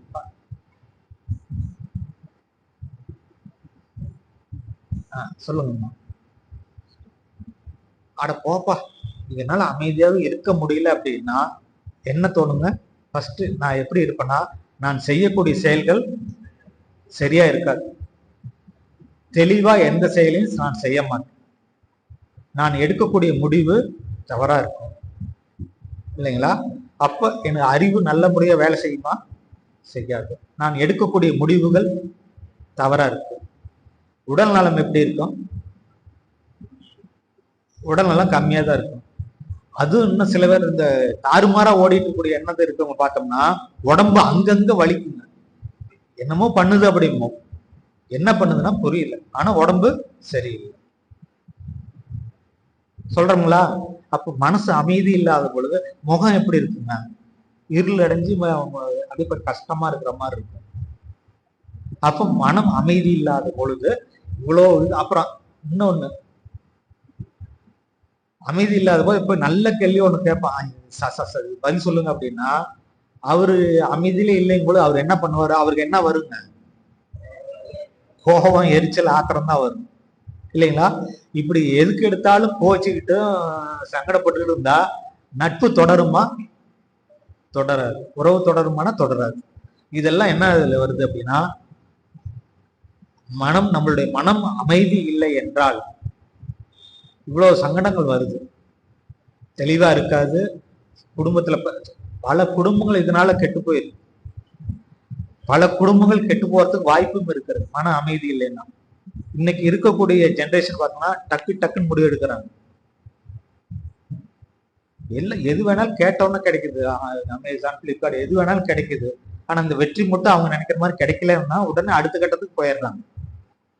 அப்ப அவங்களுக்கு என்ன தெரியல அப்படின்னா, வாழ்க்கை என்றால் இன்பம் துன்பம் லாபம் நஷ்டம் இதெல்லாம் இருக்கும் தெரியும். இன்பம் துன்பம் எல்லாம் வரும்னு அவங்களுக்கு தோணல. ஏன்னா நம்ம வந்து ஒரு பேனா வாங்கி கொடுன்னு கேட்டபோது இதான் வாங்கி தரேன்னு சொன்னாங்க. 2 நாள் கழிச்சு வந்தது. இன்னைக்கு நம்மள கேட்கறதே இல்லை. அவங்க அமேசான்ல போட்டு அடுத்த செகண்ட் வாங்கிடுறாங்க. பிடிக்கலையா உடனே அது வந்த வயதுல அடிச்சு விட்டு அடுத்த பேனா வாங்கிக்கிறாங்க. நம்ம கிட்ட கேட்கறது இல்லை, அவங்க வாங்கிக்கிறாங்க. அதே மாதிரி கணவன் மனைவி கிடைப்பாங்களான்னா கிடைக்க மாட்டாங்க. அப்போ அந்த ஆத்திரம், அந்த அவசரம் இதெல்லாம் என்ன பண்ணிடுறாங்க அப்படின்னா தங்களுடைய வாழ்க்கையை சீர்குலைச்சி போயிடுறாங்க, அமைதி இல்லாம. இல்லைங்களா? அப்போ நான் என்ன பண்ணணும் அப்படின்னா, இப்போ அந்த மனதை அமைதியாக இருப்பதற்கு நான் என்ன பண்ணணும் அப்படின்னா ஒரு துல்லியமா தீர்மானமா முடிவெடுக்கணும். அதுக்கு என்ன பண்றது? எப்படிங்க? திட்டமிடணும். Right, okay. அப்போ கொஞ்சம் பைபாஸ் ஆகுது. இப்போ தவம் பண்ணும் பொழுது நமக்கு வந்து ஓரளவுக்கு நல்ல மன உறுதி கிடைக்கும். ஆனா கொஞ்சம் கிடைச்ச அமைதி என்ன, பல தடவை நம்ம தவம் பண்ணும் பொழுது அமைதி கிடைச்சிருக்குங்களா? எல்லாத்துக்கும் கிடைச்சிருக்கும். ஆனால் அந்த அமைதி நீடித்து இருக்கான்னு பார்த்தோம்னா என்னைக்காச்சும் ஒரு நாள் தடுமாறிட்டு தான் இருக்கும். அப்போ இந்த அந்த மனம் வந்து அந்த அமைதியான நிலையில இருக்கணும் அப்படின்னா இந்த அந்த தீர்மானமான ஒரு நல்ல முடிவு எடுக்க போகும்போது என்ன ஆகும் அப்படின்னா நம்மளுடைய மனதுக்கு என்ன ஆகும் அப்படின்னா கொஞ்சம் பதற்றம் வரும். பதட்டம் வரும் பொழுது ஆட்டோமேட்டிக்கா என்ன வரும்னா நெகட்டிவ் தாட்ஸ், எதிர்மறை எண்ணங்கள் வர ஆரம்பிச்சு. இந்த எதிர்மறை எண்ணங்கள் வர ஆரம்பிச்சிருச்சு அப்படின்னா அடுத்தது நாம் எடுக்கக்கூடிய முடிவுகள் தவறா போகுது. இப்போ ஃபர்ஸ்ட் அமைதியா இருக்கணும், மன அமைதி வேணும் அப்படின்னாங்க நம்ம என்ன பண்ணணும் அப்படின்னா ஒரு தீர்மானம் முக்கியமா முடிவு எடுக்கணும், இல்லைன்னா செயல்படுத்தணும். அப்படிங்கும் பொழுது மனம் அமைதியா இருக்கணும். அப்படி இருக்கான்னு பார்க்க போனா கொஞ்சம் சிந்தனை பண்ணி பார்த்தோம்னா நமக்கு தெளிவான முடிவு கிடைச்சிருச்சுனாவே, இல்ல கிடைக்கலன்னு வச்சுங்களேன், என்னடா பண்றதுன்னு அப்படியே கொஞ்சம் மனசு என்ன ஆகும்னா லேசா ஃப்ரீக்வன்சி மாதிரி என்ன ஆகுங்க, கொஞ்சம் பதட்டம் ஆகும் பொழுது எப்படியாவது சார் கிளாஸுக்கு நீ சீக்கிரம் போகணும் அப்படிங்கும் பொழுது பஸ் நிறைய குறுக்க போடுவாங்க. சீக்கிரம் போலாம்னா பேசி முடிச்சிருவாங்களா, அந்த பஸ் சீக்கிரம் எடுப்பாங்களா, எங்காச்சும் மோதிடுமா, யாராச்சும் வந்து இடிச்சிடுவாங்களா. இப்ப என்ன வருதுங்க, எல்லாமே நெகட்டிவ் தாட்ஸ் வருது. எப்போ இந்த பதற்றம் அடையும் பொழுது. அப்படி பதற்றம் அடையும் பொழுது எதிர்மறையான எண்ணங்கள் வரும்பொழுது நாம் எடுக்கக்கூடிய முடிவுகள் தவறா போகுமா இல்ல சரியா வருமா? தவறா. அப்போ அந்த எடுத்த முடிவுகளை நம்ம நல்ல அமைதியான முறைக்கு நாம கொண்டு வரணும்னா நம்ம என்ன பண்ணணும்? நமக்கு பாதி தெரியுங்க. இந்த லேடிஸ் பிரச்சனை என்ன அப்படின்னாங்க, வீட்டுல கண்டபடி அவர் சாத்திட்டு இருப்பாரு. ஏதோ இங்க வந்துட்டு போறதுனால என்னன்னா ஒரு 99% சரி போய் தொலைவிட்டோம் கம்மு அப்படின்னு மனசை வச்சுக்கிட்டே இருப்போம் இல்லைங்களா? இந்த கடைசி அந்த 1% என்ன ஆகும் அப்படின்னா அவ்வளோ வசப்பாட்டு எல்லாம் வாங்கியாச்சு. ஆனா அந்த ஒரு செகண்ட்ல என்னன்னா ஒரு சிம்பிளான ஒரு வார்த்தை ஏதாவது சொல்லிடுவாரு. அந்த இடத்துல நம்ம என்ன தவறோம்னா பொறுமை தவறிடும். அப்படியே அந்த 99% பொறுமை எல்லாம் வாரி கொட்டும். நீ மட்டும் ஒழுங்கா நீ அன்னைக்கு அப்படி பண்ண, நீ இப்படி பண்ணு அப்படி சொல்லிட்டு பிள்ளைன்னு பிடிச்சுக்குவோம். இதுதான வீட்டுல நடக்குது. அப்போ அந்த 99% வச்சிருந்த நாம அந்த 1% வச்சிருந்தோம், அந்த அமைதி நீடிக்கும். அந்த அமைதியை நீடிக்க செய்வதற்கு நீண்ட நாள் நம்ம பயிற்சி செய்ய வேண்டும். அந்த அமைதியை தக்க வைப்பதற்கு ஒரு விஷயம் கேள்விப்பட்டிருக்கீங்களா நம்ம தெரியாதுங்க. சாமிஜி வந்து தன்னுடைய வாயிலிருந்து எந்த விதத்திலும் சுடுசொல் வந்துடக்கூடாதுன்றதுக்காக அவர் எடுத்த பயிற்சி காலம் 3.5 வருடம். எத்தனை வருஷங்க? 3.5 வருஷம் தன்னுடைய வார்த்தையில எந்த விதத்திலும் மற்றவங்களை பாதிச்சிடக்கூடாது, சூடான வார்த்தைகள் அதாவது அவங்கள சீர்குலைய வைக்கிற மாதிரி எந்த வார்த்தையும் சொல்லக்கூடாது. அவர் பயிற்சி எடுத்துக்கொண்ட காலங்கள் 3.5 வருஷம். மகானுக்கு 3.5 வருஷமா நமக்கு எத்தனை வருஷம் வேணுங்க? 35 வருஷம் வேணும். 10மா என்னமோ தெரியல. சாமி வந்து நம்ம பயிற்சி எல்லாம் சும்மா கொடுக்கலைங்க. சினம் தவித்தல் அவர் ஒரு கஷ்டப்பட்டதுனால அவர் கிடைச்ச நமக்கு அகத்தாய்வு சினம் தவித்தல். அவர் ஒரு விஷயம் இறைவன் ஏற்படுத்தி கொடுத்தான், கவலைன்னா என்ன, அதை எப்படி ஒழிக்கணும். அதே மாதிரிதாங்க சுடுசொல்ல எப்படி மாத்தணும் அப்படிங்கிறது அவர் நாக்கு மேலேயே தவம் பண்ணி பண்ணி பண்ணி பண்ணி எந்த காரணத்துக்கு கொண்டு 3.5 வருஷம் அவர் பிராக்டிஸ் பண்ணிருக்கிறாரு. அப்போ நம்ம சில டைம் நம்ம என்னதான் தவம் பண்ணாலும், நான் ஸ்கூல்ல நான் வந்து ஆக்சுவலா ஸ்கூல் டீச்சரா ஒர்க் பண்ணிட்டு இருக்கும் பொழுது என்னைக்காச்சும் ஒரு நாளைக்கு நான் மாறி போய் யாரும் பசங்களை கூப்பிட்டு ஏன்டா இப்படி ஒரு வார்த்தையில திட்டிடுறேன்னு வைங்களேன், என் பக்கத்துல இருக்க இன்னொரு ஆசிரியோ, சாமி உன் வாயில இந்த வார்த்தை வரலாமா, நீ என்ன பயிற்சி பண்ணிட்டு இருக்க, எதுக்கு எங்க இந்த வார்த்தை சொல்ற அப்படிம்பாரு. நான் வேதாத்திரி மகர்ஷிட்ட இருக்குன்னு மட்டும்தான் அவருக்கு தெரியும். நான் பேசுறதெல்லாம் நல்ல வார்த்தை, என்னோட வார்த்தை மாறி போகும் பொழுது அவர் அங்க கண்டிஷன். அப்போ நம்ம வாட்ச் பண்ணிட்டு இருக்கிறாங்க. இல்லப்பா அவன் இப்படி பண்ணா அப்படின்னு, அது என்ன வேணா பண்ணிட்டு போவோம், சாமி நீ உன் வாயில இருந்து அந்த வார்த்தை வரலாமா அப்படின்னு கேட்பாங்க. புரியுதுங்களா? அப்போ அந்த மனவளக்கலை அந்த பயிற்சி கொடுத்தோட ஆழம் எவ்வளவுங்கிறது புரியுங்க. அப்போ இந்த மனதை அமைதியாக வைத்திருப்பதற்கு நம்ம என்ன பண்றோம்னா, நீண்ட நாள் பயிற்சி செஞ்சு அமைதிப்படுத்த வேண்டும், ஆற்றுப்படுத்த வேண்டும். அப்படியே சில சமயம் அப்படியே கொந்தளிக்கும், அமைதி இல்லாம கொந்தளிக்கும் பொழுது சரி பரவாயில்ல பரவாயில்லன்னு யாருக்கு ஆறுதல் சொல்றதுங்க, நமக்கு நாமே பரவாயில்ல சரி பண்ணிக்கலாம்னு சொல்லி சொல்லி அப்படியே ஆற்றுப்படுத்தி வந்தோம்னா அப்படியே கொஞ்சம் கொஞ்சமா அந்த பிராக்டிஸ் வந்துருங்க. அப்போ அந்த மனம் நல்ல முறையில அமைதி கண்டிப்பா வெகு நாட்களுக்கு பயிற்சி கொடுக்கணும் மனதுக்கு. நம்ம நல்லா தியானம் பண்ணிருக்கலாம், நல்லா மனதை அமைதி கொண்டு வந்திருந்தாலும் சரி, இந்த இந்த மன அமைதி வேணும்னா, இந்த மன அமைதி இல்லைன்னா எதெல்லாம் கெடுங்க.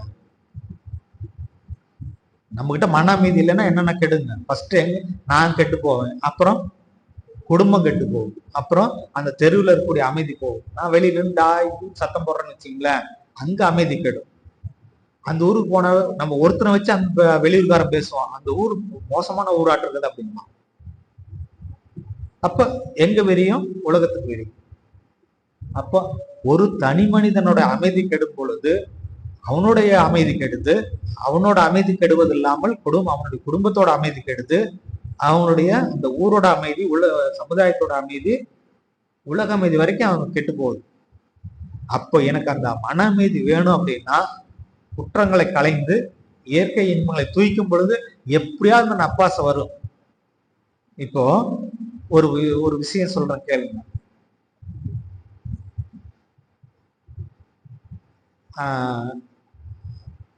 கிளாஸ் முடிச்சோடனே எல்லாருக்கும் என்ன உணர்வோட கிளம்புவோங்க வெளியே? எப்படிங்க? ரைட்டுங்க, மனநிறைவோட போறோம். அடுத்தது நம்ம கொஞ்சம் பேர், அப்புறம் சில பேர் அதை சொல்லுங்க. வீட்டுக்கு போறோம், நல்ல மனநிறைவோட நல்லா போறோம்னு வச்சுங்களேன். வீட்டுக்கு போன உடனே நல்லா மொறுமொறுன்னு தோசை, நல்லா அருமையா அம்மாவோ இல்ல மருமகளோ யாரோ வீட்டுல இருக்க லேடி இவங்க வந்தா நல்லா சாப்பிடுவாங்களேன்னு சொல்லிட்டு நல்லா அருமையான மொறுமொறுன்னு தோசை தக்காளி சாம்பார் வச்சிருக்கிறாங்க. போனோன்னு வீட்டுல போனோன்னு என்ன சொல்லுவோம்? போனோன்னு தட்டு எடுத்து சாப்பாடு போடுன்னு சொல்லும் பொழுது, இல்லைங்க தோசை செஞ்சிருக்குன்னு சொல்லிட்டு நல்லா அந்த மொறுமொறு தோசை போட்டு தக்காளி சாம்பார் ஊற்றி கொடுக்குறாங்கன்னு வச்சுக்கிங்களேன். இப்போ பார்த்தோம் அப்படின்னா இந்த தக்காளி சாம்பாரை எடுத்து தோசை ஒரு வாய் போட்டு தக்காளி சாம்பார்ல தொட்டு இந்த நாக்குல பட்டோம் சூப்பர் அப்படிங்க சொல்றோமா இல்லைங்களா? ஃபர்ஸ்ட் இது சூப்பர்னு சொல்ல வைக்கிறது எதுங்க? எதுங்க? நாக்கு. என் நாக்குல இருக்கக்கூடிய இந்த சுவை மொட்டுக்கள் நன்றாக இருப்பதால் எங்கிட்ட இன்னொன்னு நல்லா இருக்குது. அது என்னங்க?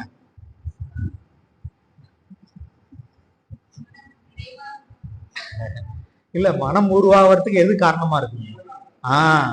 என்கிட்ட நல்ல அற்புதமான ஜீவகாந்தம் இருந்தது அப்படின்னா அது நாக்குல வச்சோன்னா சுருன்னு நேரும் சூப்பர் அப்படின்ற அடுத்த கட்டம் என்ன வரும்னா, அருமையா இருக்குது, எப்படி இன்னொரு தோசை கேட்டு வாங்கி சாப்பிடணுங்கிற எண்ணம் அப்போ வந்துடும்.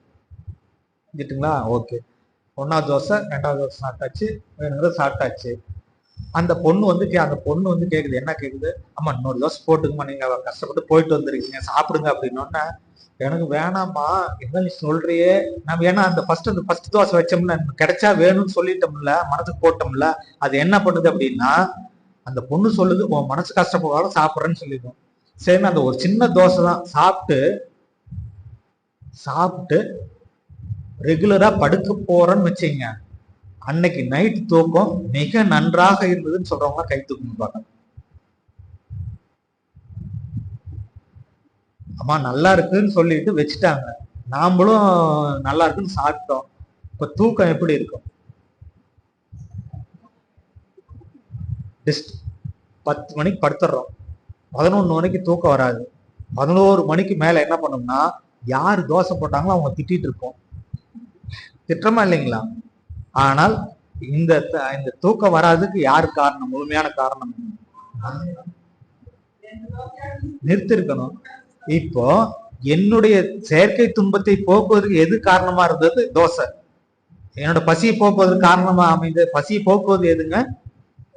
தோசை. இப்ப தொந்தரவு கொடுத்துட்டு இருக்கிறது எதுங்க? அதே தோசை தான்.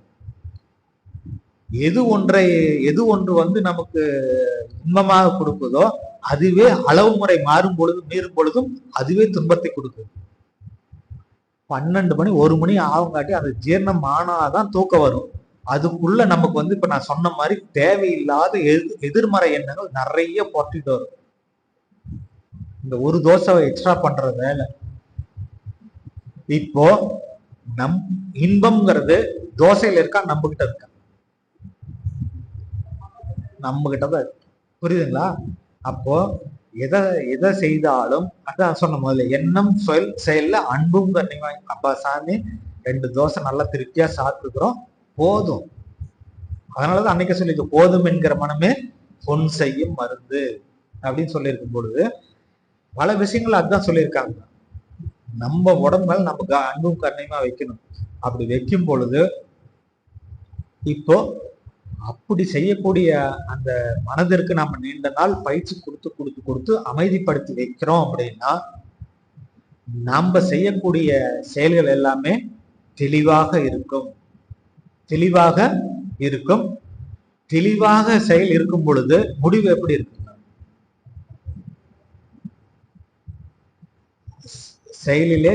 செயல் வந்து தெளிவாக இருக்கும், துணிவா இருக்கும். முடிவு வந்து துணிச்சலா இருக்கும்.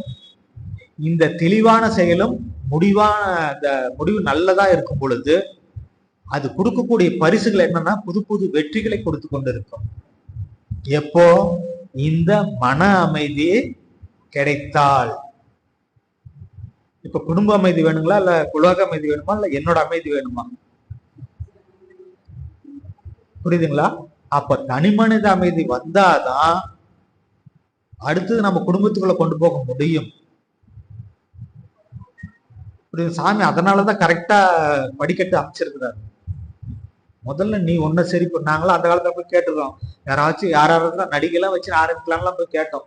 கூட்டம் வரவே இல்லைங்க சாமி. யாராச்சும் ஒரு நடிகை கூப்பிட்டு சொல்லி ஆரம்பிச்சோம்னா ஆரம்பிச்சா அந்த கும்பல் நிறைய வரும், பரப்பலாம் அப்படின்னாரு. நீங்க வாங்க அப்படின்னாரு. வந்தோன்னே நீங்க பயிற்சி எவ்வளவு காலமா செஞ்சிட்டு இருக்கீங்க? 5-6 வருஷமா செஞ்சிட்டு இருக்கேன் சாமி. 5-6 வருஷத்துல என்ன மாறி இருக்கு? நிறைய மாறி இருக்க சாமி. என்ன ஏதாச்சும் 1-2 சொல்லுங்க. ஆசையெல்லாம் படிப்பையே குறைச்சிருக்கேன் சாமி, கோபம்லாம் கொஞ்சம் குறைஞ்சிருக்குது. இதை போய் மத்தவங்ககிட்ட சொல்லுங்க. இதை போய் யாரை வர வைக்கணும் எனக்கு அவங்க நீ என்ன பயன்படுத்தி அனுபவிச்சு அதை போய் சொல்லு, கேட்டுங்களா? ஆனா அவங்கள வர சொல்லிட்டு இதை மடம் ஆக்கிடாதீங்க, வேணாம் அப்படின்ட்டாரு. அப்போ இன்னொரு விஷயங்க, 1994-95 ஒரு புக்ல எழுதிட்டாங்க. என்ன எழுதியிருக்கிறாங்க அப்படின்னா, ஆலியார்ல இந்த மாதிரி அறிவுத்திருக்கோயில் ஒண்ணு இருக்கு. அங்க மேல வேதாத்திரி மகரிஷி என்ற ஒரு சாமி குடியிருக்கிறார். கீழே ஒரு குகை இருக்கிறது. அந்த குகையில பாகிஸ்தான் தீவிரவாதிகளுக்கு அவர் பயிற்சி கொடுத்திருக்கிறார்னு எழுதிட்டாங்க. நமக்கு எப்படி இருக்குன்னு சொல்லுங்க பாருங்க. நடந்த நக்கீரன் புத்தகத்துல எழுதியிருந்தாங்க. எல்லாம் அரங்காவலர்கள் பேராசை எல்லாம் ஓடி போய் அவர்கிட்ட நின்னாங்க. சாமி சாமி சாமி என்ன சொல் எழுதியிருக்காங்க சாமி, சரி அதனால என்ன அப்படின்னாரு. அவர் கேட்கிற அதனால என்ன அப்படின்னாரு. என்ன சாமி இப்படி எழுதிருக்கான, ஒரு மறுப்புனாச்சு கொடுக்கலாம் சாமி. எதுக்கு மறுப்பு கொடுக்க சொல்றீங்க? இல்லைங்க சாமி, நம்ம இப்படி எல்லாம் தப்பா எடுத்தா நம்ம மண்டத்துக்கு கெட்ட பேர் ஆயிடும். ஒன்னும் ஆவாது சாமி, கம்முன்னு உட்காரு. ஏன்னா அவன் எழுதி புத்தகம் வந்திருக்கிற முன்னாடியே அவங்களுக்கு உளவுத்துறை மூலமா முன்னாடியே தகவல் போயிருக்கும். அதான் மகான் சொல்றது. உளவுத்துறை இன்ன வரைக்கும் வந்து பார்க்காம இருந்திருப்பாங்கன்னு நினைக்கிறீங்களா? எத்தனையோ பேர் வந்து பயிற்சி எடுத்துட்டு போயிருப்பாங்க. அவங்க இந்நேரம் கண்டுபிடிச்சிருப்பாங்க. கண்டுபிடிச்சு நம்ம ஆலியர்ல எங்க வேணாலும் போலாங்க. எங்காச்சும் மூடி வச்சுட்டு யார் நீ உள்ள போக கூடாது எந்த இடத்துலயுமே சொல்ல மாட்டாங்க. ஏன்னா டு பி ஓப்பன் பயிற்சி, அத்தனை பயிற்சியும் ஓப்பன். மறைச்சு எந்த பயிற்சியும் சொல்லி தந்தது இல்லை, நேரடியாக தான் சொல்லி தராங்க. இதெல்லாம் அவங்க பார்த்துட்டு போயிருப்பாங்க. அதனால மறுபறிக்கை கொடுக்கணும்னு அவசியம் இல்லை, மறுபறிக்கை கொடுத்தாதான் பிரச்சனை அப்படின்ட்டார். அப்ப தெளிவான முடிவு அவர் எடுத்து வச்சிருக்கிறார். அதே மாதிரிங்க சேலத்துல அப்போ வந்து கேள்விப்பட்டிருப்பீங்கன்னு நினைக்கிறேன், வாழ்க வையகம்னு ஒரு ஃபைனான்ஸ். இன்னைக்கு 1000 ரூபாய் கொடுத்தா நாளைக்கு 2000 ரூபாய், இன்னைக்கு 1000 ரூபாய் கொடுத்தா நாளைக்கு 2000 ரூபாய். நிறைய பேர் பணம் கொடுக்க ஆரம்பிச்சிட்டாங்க. கொடுத்துட்டு சில ஒரு 40 நாள் 45 நாள் ஆன உடனே என்ன ஆகி போச்சு அப்படின்னா, அவன் எத்தனை நாளைக்கு அவன் கொடுத்துருக்க முடியும்? பணம் இல்லைன்னு சொல்ல ஆரம்பிச்சிட்டாங்க. இது என்ன பிரச்சனை அப்படின்னாங்க, இந்த பயிற்சி பெற்ற டிபார்ட்மெண்ட் வந்து டெலிபோன்ல இருக்கக்கூடிய ஒருத்தர் என்ன பண்ணிட்டாரு, அதுக்கு பேர் வந்து வாழ்க வையகம் வாழ்க வளமுடன் பைனான்ஸ் பேர் கொடுத்துட்டாரு. அப்ப என்ன ஆயிடுச்சு, நம்மளையெல்லாம் தவறா பார்க்க ஆரம்பிச்சிட்டாங்க. பயிற்சி பண்ணிட்டு போறவங்கன்னா நீ அந்த குரூப்பா, வாழ்க வளமுடன் குரூப்பா, ஏன் அப்படி எல்லாம் பண்ணி தொழில் நானும் கெட்ட பேர் வாங்கணும். அப்ப கெட்ட பேர் வாங்கினா நாங்க எங்க போய் நிற்போம்? சாமிகிட்ட தான் போய் நிற்போம். சாமி இப்படி ஆயிப்போச்சு சாமி, ஏதாச்சும் ஒண்ணு நாங்க அப்படி இல்லைன்னு சொல்லி மறுபடிக்கை கொடுங்க. இது வந்து ஆலியால் நடந்த 2வது நிகழ்ச்சி. இதெல்லாம் 90, 91, 92 நடந்த நிகழ்ச்சிங்க சேலத்துல. அப்ப என்ன பண்ணாரு அப்படின்னா, ஒரு மறுப்பு அறிக்கை வேணாம், விட்டுடுங்க அப்படின்ட்டாரு. சாமி தப்பா பேசுறாங்க சாமி, தப்பா பேசுறாங்கல்ல, தப்பா பேசுனா என்ன ஆகும், நான் உங்களுக்கு என்ன சொல்லி கொடுத்துருக்கேன் அப்படின்னாரு. செயலுக்கேற்ற விளைவு வரும் அப்படின்னு சொல்லிட்டு சாமி. அப்ப அவங்க தப்பா சொல்லும்போது அந்த விளைவு அவங்களுக்கு வரும், உங்களுக்கு ஒண்ணும் வராது, நீங்க போங்க அப்படின்ட்டு மறுப்பறிக்கை வேணான்ட்டார். அப்போ அவர் தெளிவான ஒரு முடிவில் இருக்கிறார், மனம் அமைதியான நிலையில வச்சிருக்கிறார் மகான். அப்போ அதே அளவுல நாமளும் அந்த மனதை அமைதி நிலைக்கு கொண்டு வர என்ன பண்ணுங்க, பயிற்சி செய். அந்த கிடைச்ச துரியாதீதம் அத்தனை தவத்திலும் கிடைத்திருக்கூடிய அமைதியை நாம என்ன பண்ணணுங்க, இன்னைக்கு நம்ம அமைதி தவறுறோமா இல்லைங்களா? சில இடங்கள்ல தவறி கூட சில நேரங்களில் தவறி விழுந்து தவறான முடிவு எடுத்துடுறோம், அமைதி இல்லாத மனத்துக்கு வந்துடுறோம். ஆனால் அப்படி வராம இருக்கிறதுக்கு நம்ம நீண்ட நாள் பயிற்சி எடுத்தோம் அப்படின்னா நம்ம கட்டுப்பாட்டுல கொண்டு வர முடியும். நம்ம கட்டுப்பாட்டுக்கு கொண்டு வந்து சில நேரம் நம்ம கட்டுப்பாட்டுல இருக்கு, சில நேரம் பதற்றம் ஆயிடுச்சு அப்படின்னா எப்படியோ ஒன்று முடிஞ்சா போகுதுன்னு சொல்லிட்டு என்ன பண்ணிடுறோம், அவசரமா முடிவு எடுக்கும் பொழுது அது தவறாக போயிடும். அப்போ எந்த சூழ்நிலை வந்தாலும் தெளிவான செயல், துணிவான முடிவெடுக்கக்கூடிய அறிவும் ஆற்றல் நமக்கு கிடைச்சது அப்படின்னா நம்மளோட வாழ்க்கையில கிடைக்கக்கூடிய பரிசுகள் என்னன்னா வெற்றி. அந்த வெற்றிங்கிற பரிசு வரணும் அப்படின்னா நம்ம என்ன பண்ணுங்க, அந்த தனி மனித அமைதியை பாதுகாக்க வேண்டும், வளர்த்து கொள்ள வேண்டும். இப்ப கிடைச்ச இந்த வாழ்க்கையில நமக்கு கிடைச்ச இந்த அற்புதமான பரிசு என்ன அப்படின்னா, ஃபர்ஸ்ட் மகரிஷி வேதாத்திரி மகரிஷி அவர் கொடுத்த ஜபங்கள், அகத்தாய் பயிற்சிகள். அடுத்தது தனி மனித அமைதியை வளர்த்து கொள்ளக்கூடிய முக்கியமான பங்கு. ஆலியர்ல போகணும்னு ஆலியர் அப்ப இன்னைக்கு இருக்கிற மாதிரிலாம் இல்லைங்க. அப்பெல்லாம் வெறும் குடிச்ச பெரிய பில்டிங் ஃபர்ஸ்ட் அப்பதான் உருவாயிருக்கு. பாம்புகளா வந்துட்டு போகும். பாம்பு பார்த்தோம் நம்ம ஃபர்ஸ்ட் என்ன வருங்க, தடி எடுறா அப்படின்னு தானே சொல்லுவோம். அது தடி எட்ரான்னு சொல்லும் பொழுது அது கவனம் எங்க திரும்பும்னா நம்மளுடைய உணர்வு ஃப்ரீக்வன்சி, அதனோட ஃப்ரீக்வன்சி நேருக்கு நேர் போதும் அது உடனே சல்லுன்னு அப்படி திருப்போம். நம்மள தடி எடு அப்படிங்கும்போது ஆட்டோமேட்டிக்கா திரும்பும். இப்ப சிம்பிளா சாமி என்ன சொல்லுவாரு அப்படின்னா, நீங்க உங்க வேலையை பாருங்க, அது வேலையை பார்க்கும். அது எதுக்கோ போயிட்டு இருக்கு, அது நீ விட்டு நீயே அடிக்க போற அப்படின்பாரு. ஆனா நமக்கு பாம்பு கடிச்சிட்டா உயிர் போயிடுங்கிற பயம். அதனால நான் அடிச்சிரு அப்படிங்க.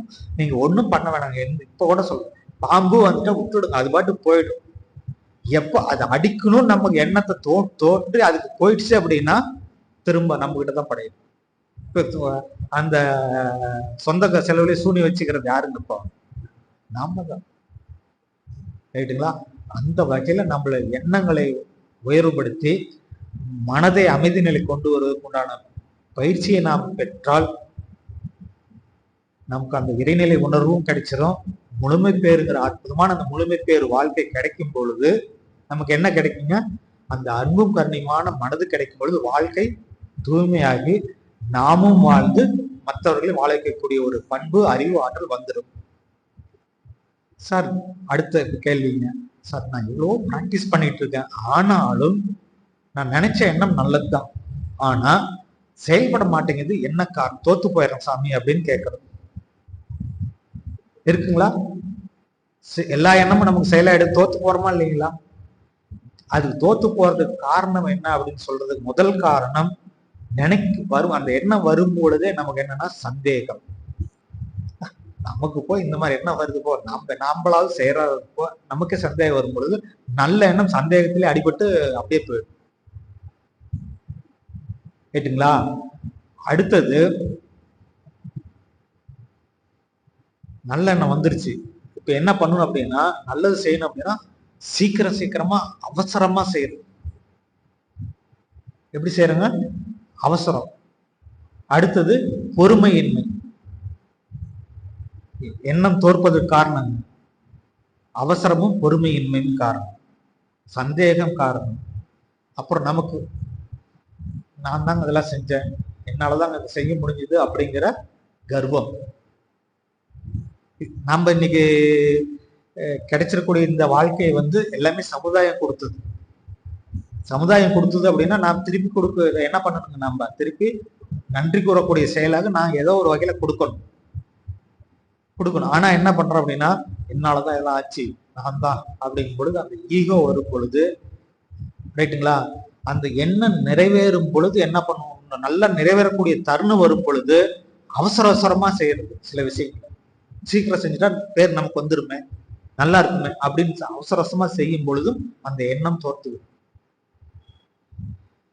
அதுக்கப்புறம் பார்த்தோம்னா, அந்த நல்ல எண்ணத்திற்கு செயல்படும் பொழுது நான் நல்ல செயல் செய்து கொண்டிருக்கிறேன், அதற்கு இறைவனுடைய ஆற்றலும் குருவின் ஆற்றலும் எனக்கு கிடைக்கட்டும் அப்படின்னு அந்த முறையில நாம பயிற்சி பண்ணி சொன்னோம்னா நல்லா இருக்குங்க.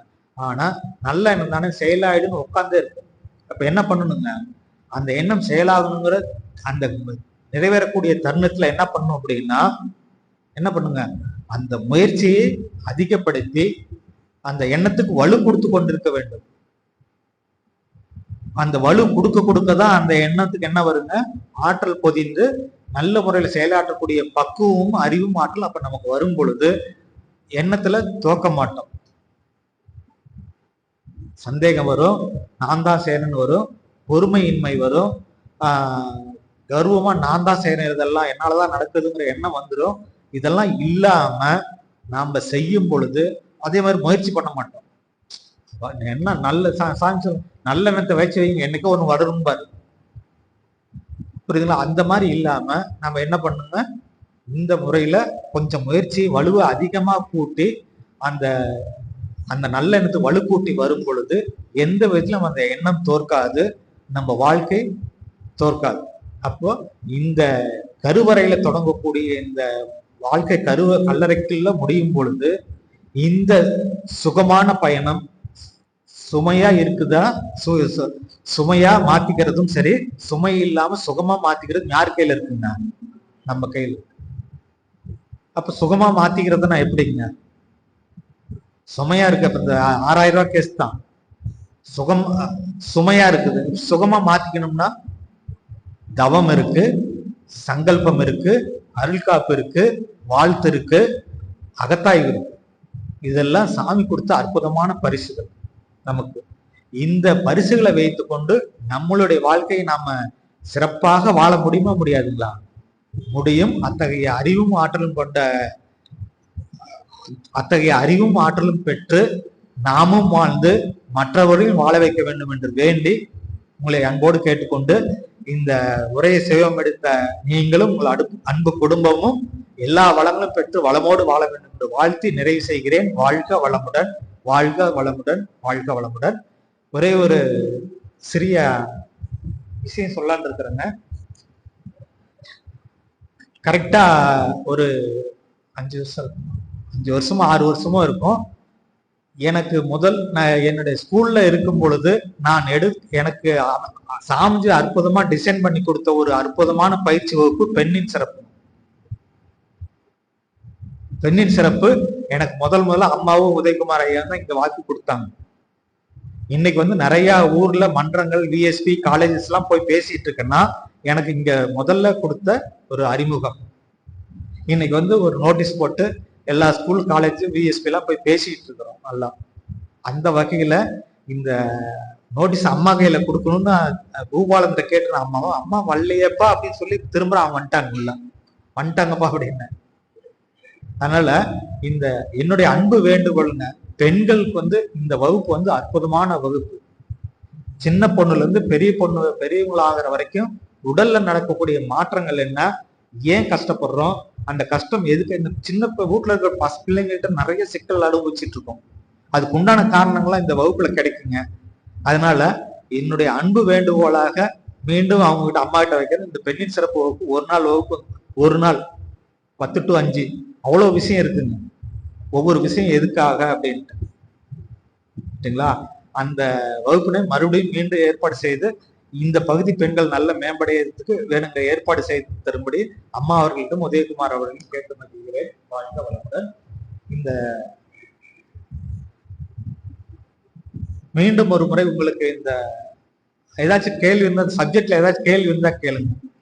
பேசின விஷயத்துல சந்தேகம் இருந்தால் கேளுங்க. நான் வெளியே போன வாட்டி தான் எனக்கு பாஸ் அப் இல்லைன்னு ரிப்போர்ட் கொடுத்துருவாரு உதயகுமார்.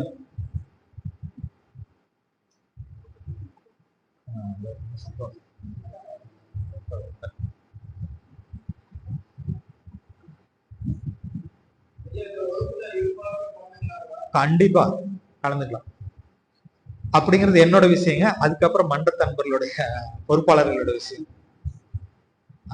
நீங்க தான் நிறைய தெரிஞ்சுக்கணும். பெண்கள் எவ்வளவு கஷ்டப்படுறாங்க அப்படிங்கிறது நாம தெரிஞ்சுக்கிட்டோம்னா தான் அது பெண்களை எப்படி நடத்தணுங்கிற விஷயம் நமக்கு புரிய வருது. அவ்வளவு ஒரு விஷயம் இருக்குது, அவ்வளவு கஷ்டப்படுறாங்க, அவ்வளவு துன்பப்படுறாங்க. ஆனா ஒரு சில சமயம் சில்லுன்னு போயிடுறோம், சல்லுன்னு போயிடுறோம், வேகத்தை காட்டிடும். சாமி அதுக்காக தான் இது சாமிஜி கொடுத்த அற்புதமான எனக்கு தலைப்பு என்ன தேர்ந்தெடுத்து கொடுத்துருக்கிறார். இதெல்லாம் சொல்லுப்பா அப்படின்னு. இங்க அந்த ஃபர்ஸ்ட் அனுபவத்துல நான் மறக்க முடியாதுங்க. ஒரு அம்மா நேரா இப்படி வச்சாங்க, ஐயா சல்யூட் அப்படின்னாங்க. என்னம்மா திடீர்னு யாராலையும் சொல்ல முடியாத ஒரு ஆண் ஆசிரியர் இவ்வளவு பேசுறீங்க அப்படின்னா ஹேட்ஸ் ஆஃப் யூ அப்படின்னாங்க. ஹேட்ஸ் ஆஃப் யூ அப்படின்னாங்க. ரொம்ப சந்தோஷமா அப்படின்னு. அப்புறம் ஒரு அம்மா, வயசான அம்மா எழுந்துச்சு சொன்னாங்க, என் பேத்தி 9வது படிக்கிற 8வது படிக்கிற பொண்ணை கூட்டிட்டு வந்தாங்க. அந்த அம்மா என்ன சொன்னாங்க, என் பேத்தி வருவாளா என்னமோ நினைச்சீங்கயா, சந்தேகமா தான் கூட்டிட்டு முத நாள் காலில் வச்சு அப்புறம் அடுத்த நாள் காலில் நடத்தணும், 2 அரை நாள் நடத்தணும். காலையில 8:45 எழுந்து வாயா போலான்னு என் பேத்தி கூட்டிட்டு வந்துட்டாங்க அப்படின்னாங்க. அப்போ இதெல்லாம் பயிற்சியோட முதல் ஞாபகம்னு வச்சுங்களேன். அந்த வகையில அந்த பயிற்சி வகுப்பு ரொம்ப சிறப்பாக அமைந்தது. அதை மீண்டும் ஏற்பாடு அன்பு வேண்டுகோளாக வைக்கிறேன். வாழ்க வளமுடன்.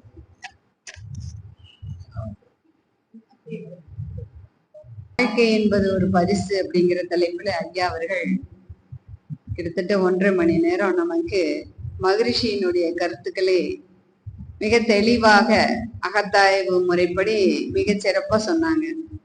ஒவ்வொரு மனிதனும் முதல்ல தனி மனித அமைதி இருந்தாலே மட்டுமே குடும்ப அமைதி, உலக அமைதி, மற்ற எல்லாமே கிடைக்கும் அப்படிங்கறத மிக தெளிவாக சொன்னாங்க. பல உதாரணங்களும் சொன்னாரு. மகரிஷியினுடைய வாழ்க்கையில் அவர் எப்படி பொறுமையாக இருந்து அவருடைய பணிகளை மிக சிறப்பாக செய்ததனால் இன்றளவும் ஒரு சிறந்த மகானாக, சிறந்த சித்தராக அவர் இன்னும் வாழ்ந்து கொண்டிருக்கிறார். அந்த பயிற்சியில அவருக்கே 3 வருஷம் ஆச்சு அப்படின்னு சொல்றாங்க. நமக்கு சொன்ன 35 வருஷம் ஆகி இன்னும் வழுக்கு மரம் மாதிரி மேலே ஏறவும் கீழே இறங்கவும் சறுக்கிக்கிட்டே இருக்கும். இந்த சறுக்கல் இல்லாத ஒரு நிறைவான வாழ்க்கை வாழ தொடர்ந்து பயிற்சியினுடைய முயற்சி தான். பயிற்சி இருக்கணும், தொடர்ந்து முயற்சியும் இருக்கணும். அதே போல ஒவ்வொரு இந்த ஆன்மீகத்துக்குள்ளாக போகும்போதும் ஒரு வைராக்கியம் இருக்கணும்னு சொல்லுவாங்க. இந்த பயிற்சிகளை செய்யும் பொழுது நமக்குள்ளாக ஒரு வைராக்கியம் அப்படிங்கிறது இல்லை அப்படின்னா ஆன்மீகத்துல முதல் ஸ்டெப் கூட எடுத்து வைக்க முடியாதுன்னு சொல்லுவாங்க. பல பேருக்கு அந்த வைராக்கியம் அப்படிங்கிறது கொஞ்சம் நமக்கு குறைவா, அதாவது முரட்டு வைராக்கியம் குறையும்னு மாதிரி ஆக்னேய தீட்சையில சொல்லியிருக்கிறாரு.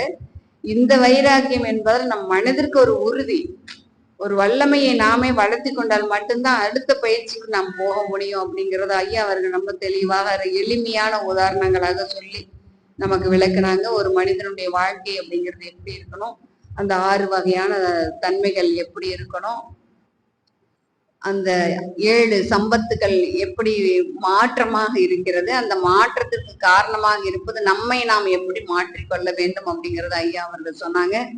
அவர்களை நாம் மன்ற முறைப்படி அனைவரும் துரிய நிலையில் நின்று வாழ்த்துவோம்.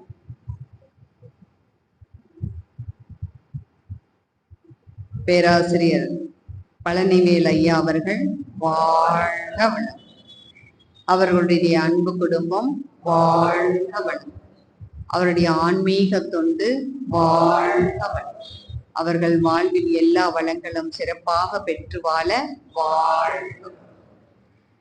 இந்த சிந்தனை விருந்தில் கலந்து கொண்ட அத்துணை அன்பர்களும் அவர்கள் வாழ்வில் எல்லா வளங்களும் நிறைவாக பெற்று வாழ வாழ்க வளம், வாழ்க வளமுடன். ஐயா அவர்கள் சொன்ன மாதிரி இந்த பெண்கள் பயிற்சி கண்டிப்பாக மிக சிறப்பாக ஒரு முறையிலேயே ஃபர்ஸ்ட் தடவை இங்க நடந்தது. மீண்டும் அதற்கான ஒரு முயற்சி எடுத்து கண்டிப்பாக நாம் இதை செயல்படுத்துவோம். எல்லா பக்கத்துல இருக்கிற பெண்கள் எல்லா மகளிரும் வந்து சேர்ற மாதிரி ஒரு ஏற்பாடு செய்வோம். அதற்கு குருவருணம் திருவருணம் துணை புரியட்டும் என்று சொல்லி வாழ்த்தி நிறைவு செய்து கொள்வோம். வாழ்க வளமுடன். ஞாயிற்றுக்கிழமை சிலுவம்பாளையம் தவ மையத்தில மனைவி நல வேட்பு விழா நடைபெற உள்ளது. வாய்ப்புள்ள அன்பர்கள் போய் கலந்து கொண்டு சர்வீஸும் செய்யலாம், கலந்தும் கொள்ளலாம். எல்லாரும் அவசியம் வந்து கலந்து கொள்ளுங்க. நம்முடைய கிளை தவமயமாகிய சிலுவம்பயம் தவமயம், அதனால நம்ம அனைவரும் செல்வோம் என்று கேட்டுக்கொள்கின்றேன். வாழ்க வளமுடன். உலக நல வாழ்த்து. உலகமெல்லாம் பருவமலை ஒத்தபடி பெய்யட்டும், உழவரெல்லாம் தானியத்தை உவப்புடனே பெருகட்டும், பல தொழில்கள் புரிகின்ற பாட்டாளி உயரட்டும், பகுத்துணர்வில் தொகுத்துணர்வு பண்பாட்டை உயர்த்தட்டும், கலகங்கள் போட்டி பகை கடந்தாட்சி நடக்கட்டும், கல்லாமை கடன் வறுமை களங்கங்கள் மறையட்டும், நலவாழ்வை அளிக்கும் மே ஞான ஒளி வீசட்டும், நம் கடமை அறவாழ்வின் நாட்டத்தே சிறக்கட்டும், நம் கடமை அறவாழ்வின் நாட்டத்தே சிறக்கட்டும், நம் கடமை அறவாழ்வின் நாட்டத்தே சிறக்கட்டும். வாழ்க வையகம், வாழ்க வையகம், வாழ்க வளமுடன்.